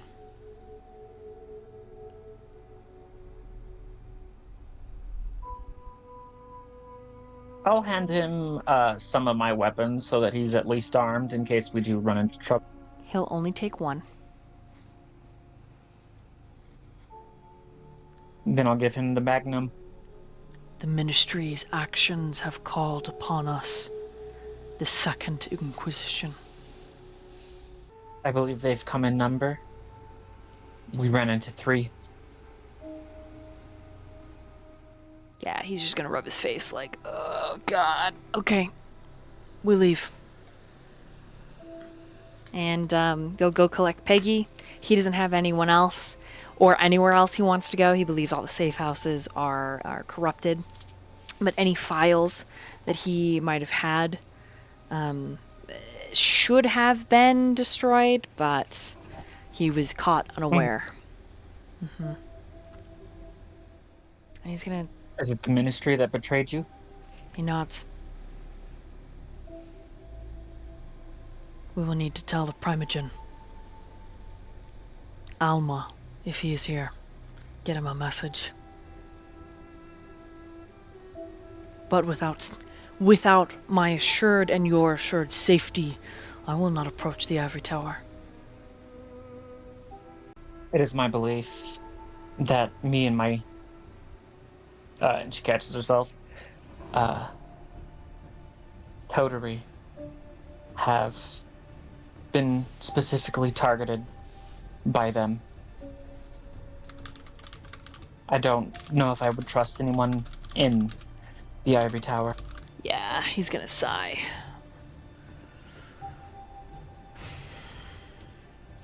And this is kind of like the first time you see him sort of like...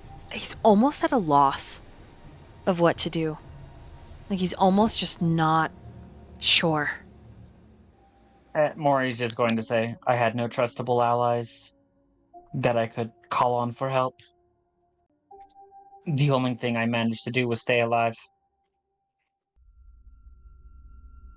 He looks at you with pride and somber gentleness. And he squeezes your arm again, like this time your bicep.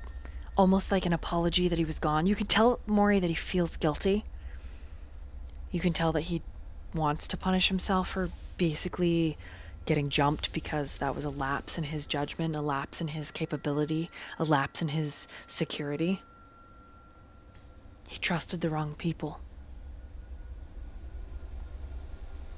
This is why I chose you.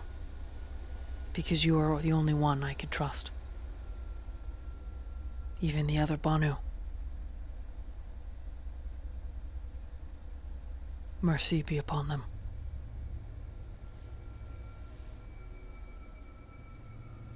Of course, Peggy, you know, thinks Father's pretty, cool. She's like, oh, so this is like... Of course. This is like, you're like the Alfred kind of, and he's kind of like the Batman, but not really. Like, you're kind of the Robin, but you're kind of the Batman too, you know what I mean? Like, this is kind of cool.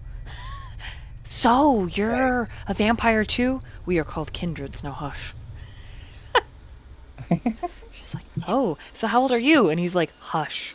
You got kind of a Van Helsing vibe, like sort of like a, enough. And she's like, right. I apologize for my sister. He just nods and he's gonna break into a car, get it started, have you and Peggy get in. The car is old, probably pre-computers in a vehicle. And Mori looking at the door that he's holding open for you, God, it's like, it's painful. It's a, you know, it's safety, but you,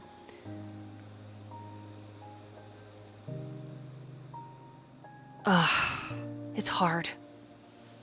And when he sees, you know, you stopping, he says, tell me who it is you wish to protect and I will return and I will see that it is done. But you, I cannot lose.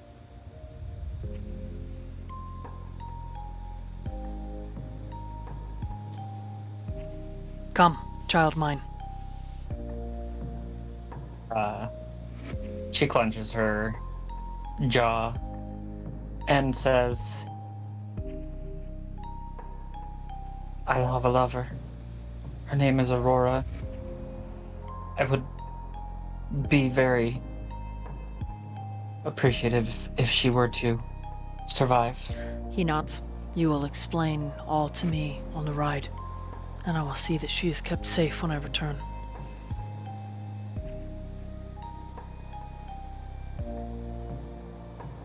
She nods her head,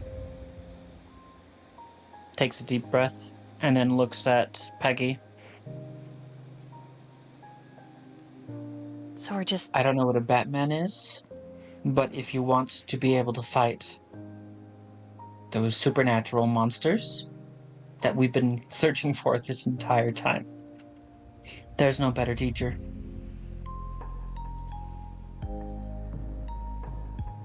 Maybe we lose this time.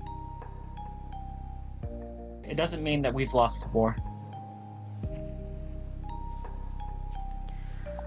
And she extends her hand. Will you come with me? She nods and takes your hand. I mean, we'll be back, right? We're gonna help everybody. And Father says, I will return. Yes. I will aid those whom are innocent.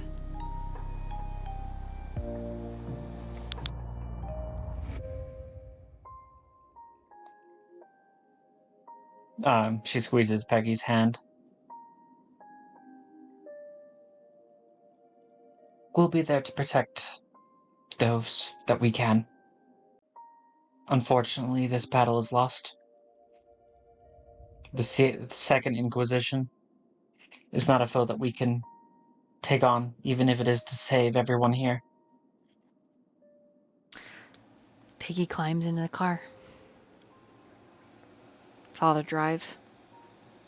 It's slow and tense to navigate out of the city, especially because there are people everywhere. First responders attempting to put out fires, repair buildings, etc.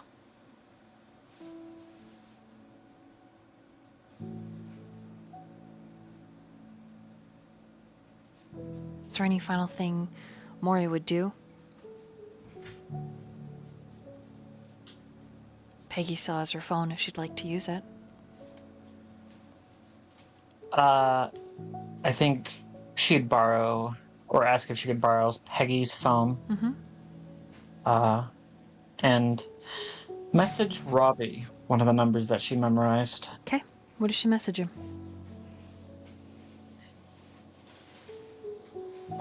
Hey kid, sorry I can't be there for you. I'm sorry I failed you. If you ever need me. And she gives him a location in the city, address, a safe house of Father Montenegro, and she says to then call a certain number, and then call or text that number and say like a certain combination of words, and she'll find him. Okay. Fair That's enough. it. Aside from that, I think she would tell Harper and company that she is leaving the city. It's no longer safe, and they should do the same. Okay. Sounds good. Then we're gonna, meanwhile, Lucian. Flying through the sky. Any roleplay for you? I think there's this withdrawal from Lucian after experience the horrors of almost dying and witnessing the power of stone and the horribleness of that, just all of that all at once. And he just kind of withdraws into himself, and Michael comes to the forefront. And there's just that subtle change of personality. This time as a coping mechanism of the horrors he's just faced. And he's just looking at Mia, Robbie, and Artemis, Damien. And he's just happy to still be here, I think. Okay. Damien, you touch down. Any role play? Touchdown? Mm-hmm, you touch down. Any role play between Damien, Lucian, or the NPCs as you touch down? It's going to take Aurora a minute to get to you. Yeah, as he touches down, and he arrives at the tree line, like and he puts everyone down in front of him. His whole body is gonna kind of warble and slowly recede into himself, imagining that there's still like a part of stone, like on his body somewhere.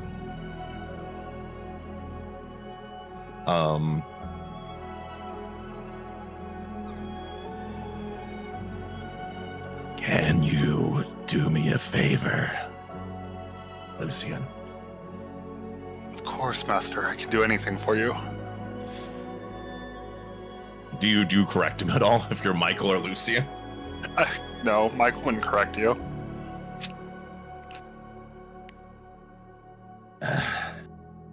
Who do I even have right now? Oh, Lucian decided to go to sleep back in your arms over there. It's me, Michael. I appreciate everything you did, but a little bit of self-preservation for yourself would be well used. And the whole time he's just propping up Mia. I don't think we realized the full danger of what we were running into. And the priority was to secure your safety, Master.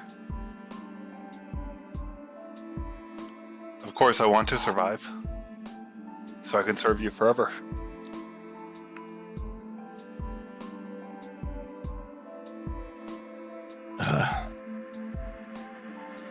Well, now that we know what they're capable of, we can definitely realize they have some serious firepower. I think this goes to show that we need to take advantage of maybe some more evil tactics to fight such powerful foes. I need to reach out to somebody. She might be able to help. But I have to meet her.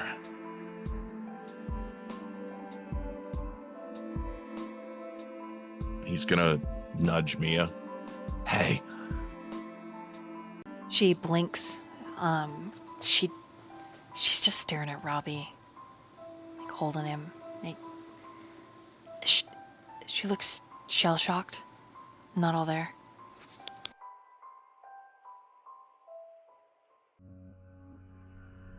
How much, I'll think here. How much hunger does Lucian currently have, if you don't mind me asking, Luke? Not at all. Lucian is at 2 hunger.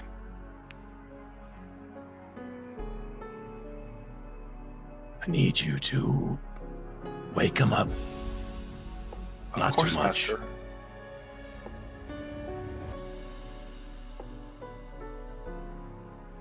Lucian will cut his wrist and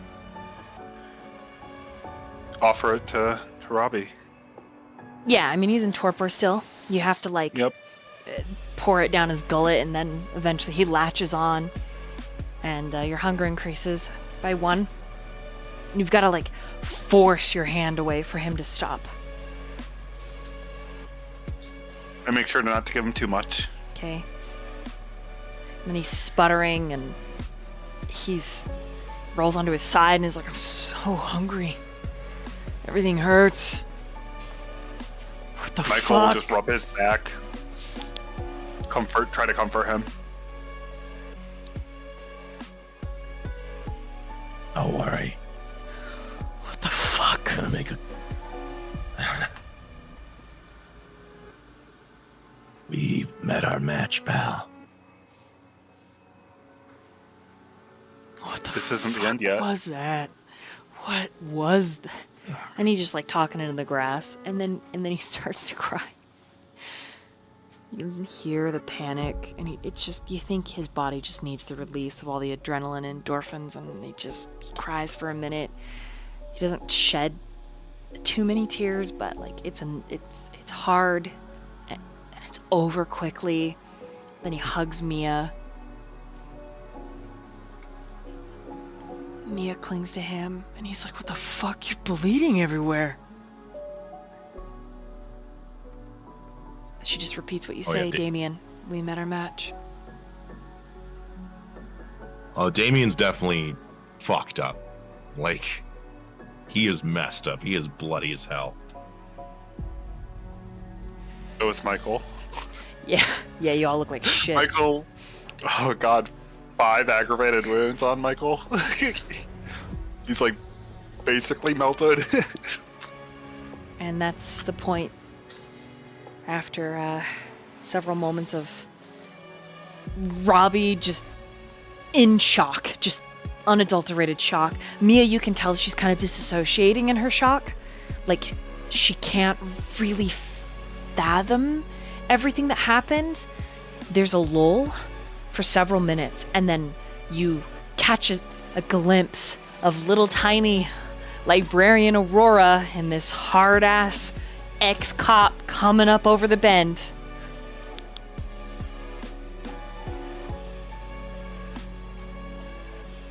Can we just expedite things that, like, he had his phone call with Hansen, like, while they were trying to cope? Sorry, what are you trying to do? Before.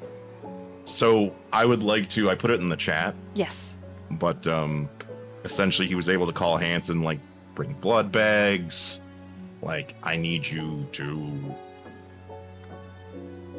take people home. You got it. I need Hansen's you to on his take way. people home. Hansen's on his way. All right, Aurora. Wow.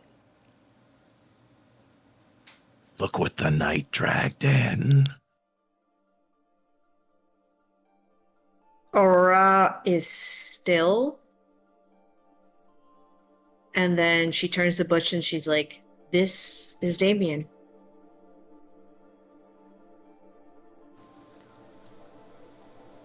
Oh, Ow. shit. I won't let him hurt you. And she extends her hand out to him. Butch lifts his palms to you, Damien. He's like, whoa, before you get any uppy ideas, big guy, your uncle Tommy? I'm his friend. What? Do I remember my Uncle Tommy at all? I mean, Tommy's not actually his name. His name is actually Bruce, but his middle name is Thomas. Mm-hmm. So, your Uncle Bruce, it takes you a second, like, at church circuits. You, as a kid, you spent summers there with, like, your cousins and stuff. Like, you were close to him, but, like, as a kid, like, I think the last time you maybe saw him, you were, like, 13, 14 years old.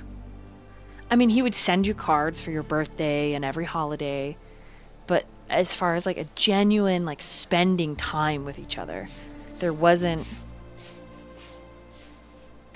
a lot after that. But I know his middle name is Thomas, right? Yeah. Tom. You mean? Yeah, sure, Thomas.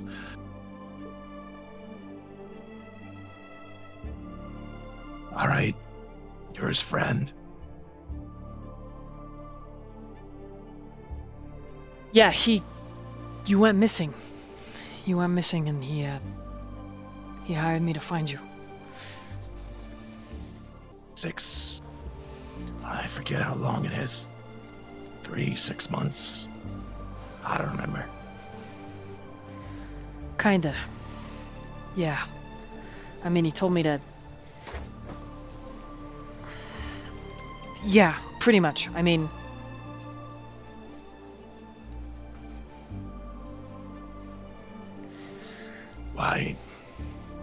Why does he... I haven't spoken to him since I was like a kid.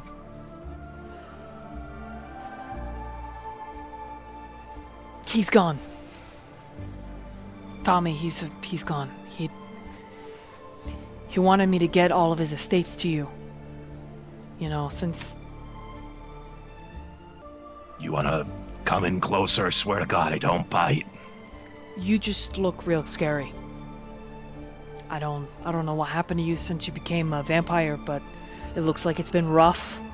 That sucks. I'm really sorry about your loss, but I'm okay right here.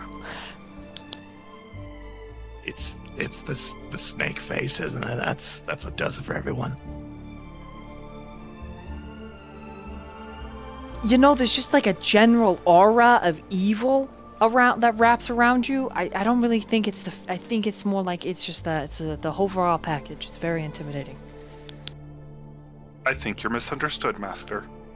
Zero's like, I like his accent. He sounds so familiar. He's got the best accent. He sounds like he's my kind of guy. Ask him if he likes Godzilla. Question, do you like Godzilla? Yeah, I mean, I root for him in most of the movies. Of course, naturally. I mean, yeah. Zero's like, see? He's great. He's got the same accent I do. She uses the same voice. He's my new best friend. Other than little Robbie, but, you know. And Aurora chimes in. It's all connected, you know. Damien, the deal Artemis made is what brought the Second Inquisition. I don't know if it was that. I don't think it's that. There's something that I'm missing. When all these people began to go missing, Butch tried to find them, trying to find closure for their families. And when he's the one that filed the report. He's the one that dug deep. Whoever is in the Camarilla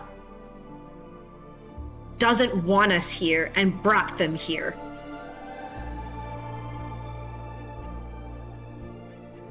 I think the person who you made that deal with is the reason why They're here.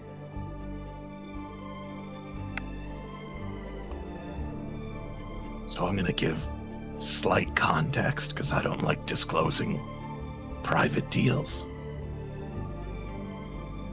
But I don't think that's exclusively it. There's more than just that. Yes, there is a connection. I won't deny it. But there's one missing piece that we don't have, Aurora. Okay. There's more to it than that. Okay. I agree with you. And I think Butch can help us put it all together. If we have... I want to use the Inquisition. I don't think they can be reasoned with. No. We just have to make sure they hit the right targets before they hit us.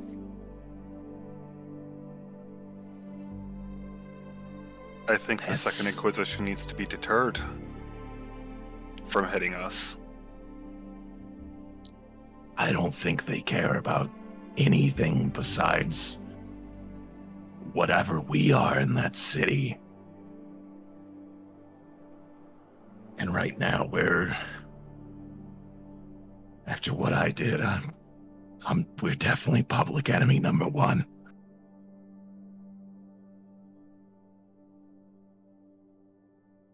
They wanted to take her away from me. Aurora. They were gonna do something to Mia where she wouldn't have come back normal. I can feel it in my... I guess all I got is my bones at this point. They try to do the same for Butch.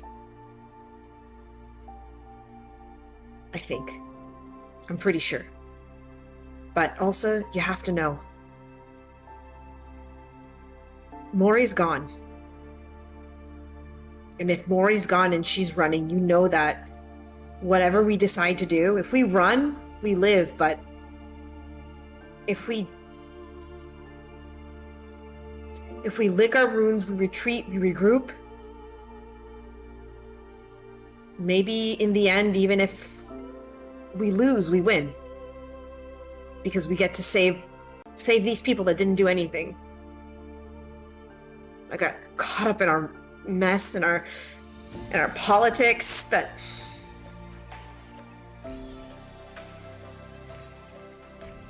whatever we become and get to be known, at least in whatever exists afterwards, I can know I tried. And I want us, and Damien, I think I might never understand you, but I understand what it means to be collateral damage.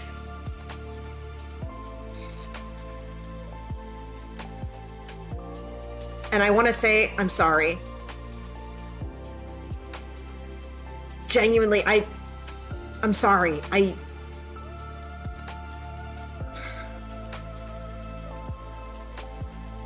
At the end of the day, Butch reminded me, you're just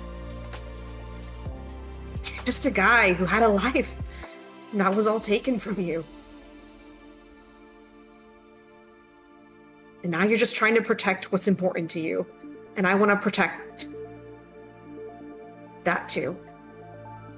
Until the end. And hopefully we can put some good into this world.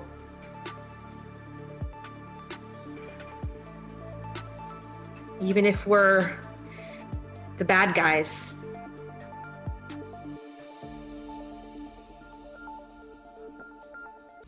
Enough. Apology accepted.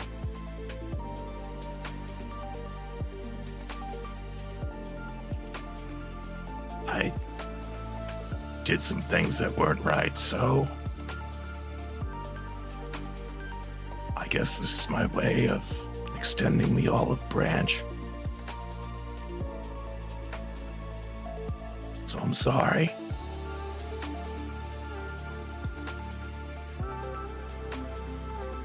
Aurora smiles and extends her hand out to shake it.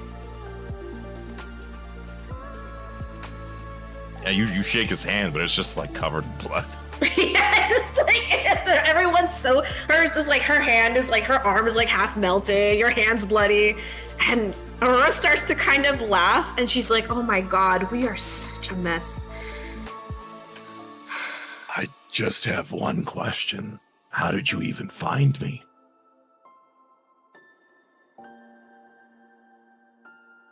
Oh. The realization, I saw you in the sky, which means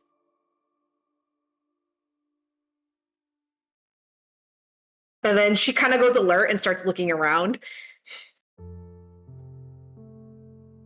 There's no one else, right, around here? No. I got Stone, though. He's here, but it's gonna take a while. You saved me.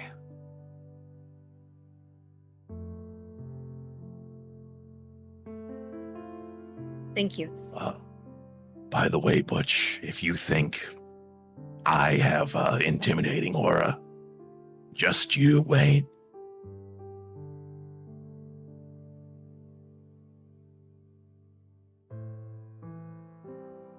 All right, we need to retreat, regroup, hide somewhere very, very, very, very, very hidden outside the limits. We're outside the limits where I stay. Way outside the limits. And Butch is going to debrief you on everything he knows, and we should exchange information. At that point, right as you say, Butch is going to debrief. Your phone goes off, Aurora.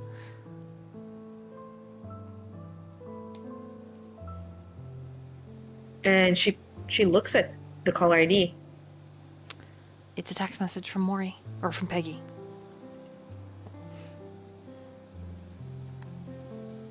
What does it say? Go ahead, Jaqi. Oh my god, you're gonna make me cry. The first, I guess, part of the message would be the Ministry Primogen is the one behind the strings. And then secondly, it would just be like, I will always love you, even if we're apart. Even if we never see each other again, you will always be my shining star. That's it.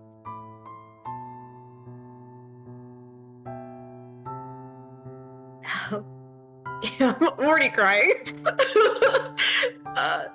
And it starts with 1 tear, and then 2. And you start to hear just Aurora say, mi amor para siempre, mi amor, mi luz, mi sol, mi luna.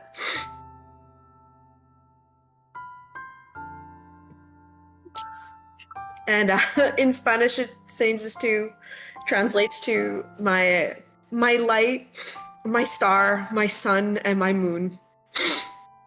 I love you forever. And knowing what Mori does with phones,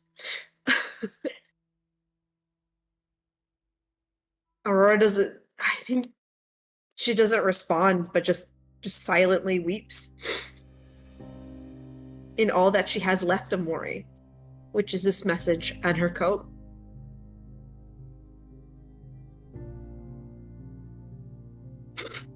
And she kind of hugs herself because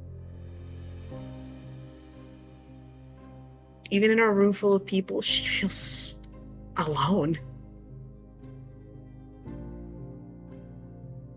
And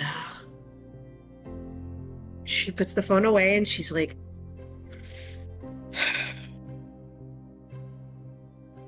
the Ministry Primogen is the one who set this all up. I know these I'm sorry. And she wipes her tears and she's like, oh my gosh, this must seem really weird for you, Butch, and I really apologize for this. Yeah, we cry blood. It's really bad. Makes it hard to show emotion or be people. All right. We know who it is. We have more information to get through, and Mori's safe, and so is Peggy. They're gonna be okay, and that's what matters. So let's stay safe, regroup, and put something together.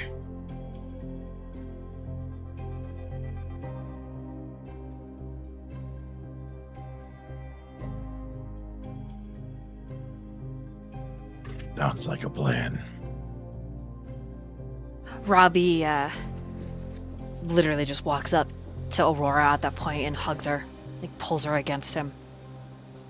And it's not the hug of like a protector, it's literally the hug of like a young man seeking a friend. She hugs him back and she begins to weep. And then he shows you Like- his phone and he's crying. I'm gonna try not to cry. He says, I know. I don't think Mori's coming back. And he looks at you, Damien.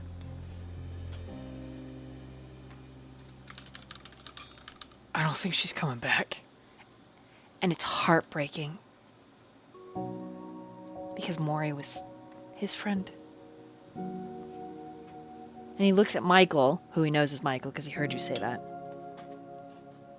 And he explains to you, because he also knows who you are. She mattered. She was my friend. And at one point, maybe she was your friend, Michael. Maybe. She was the strongest of us. In more ways than one. I just don't there- understand why she has to leave. Because she knows exactly what we're up against.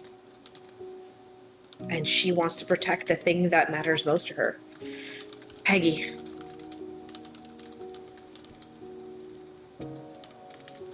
And I can't blame her for that.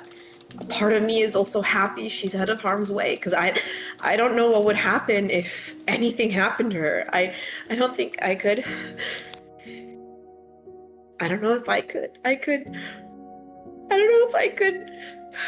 And it just, the thought makes her shudder and shed more tears. At least if she's alive, if I somehow come out of this, I have every reason to try to live. So at least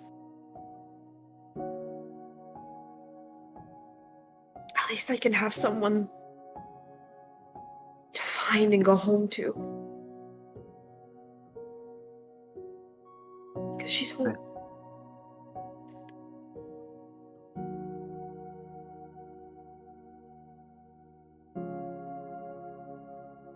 I think if we want to live, we have to use whatever means necessary.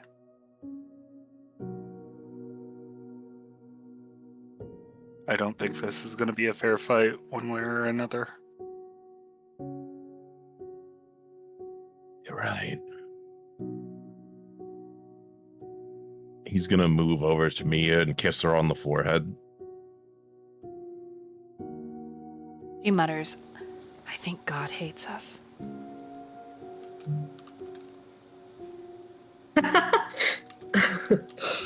I think She laughs at that, thinking of her mother, how her mother prayed and ardently.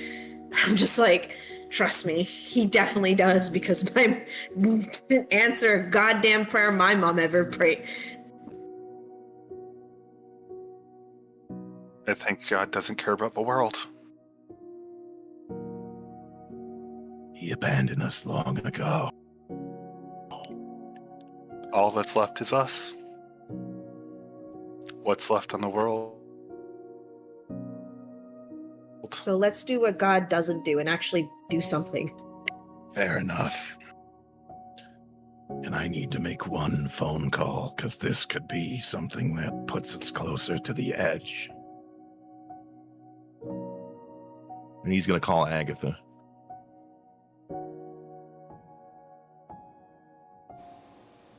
I think that's where we're going to end tonight. Cried, and my cat just looked up at me and was like, "What happened?" Oh my god, you made me cry. Again.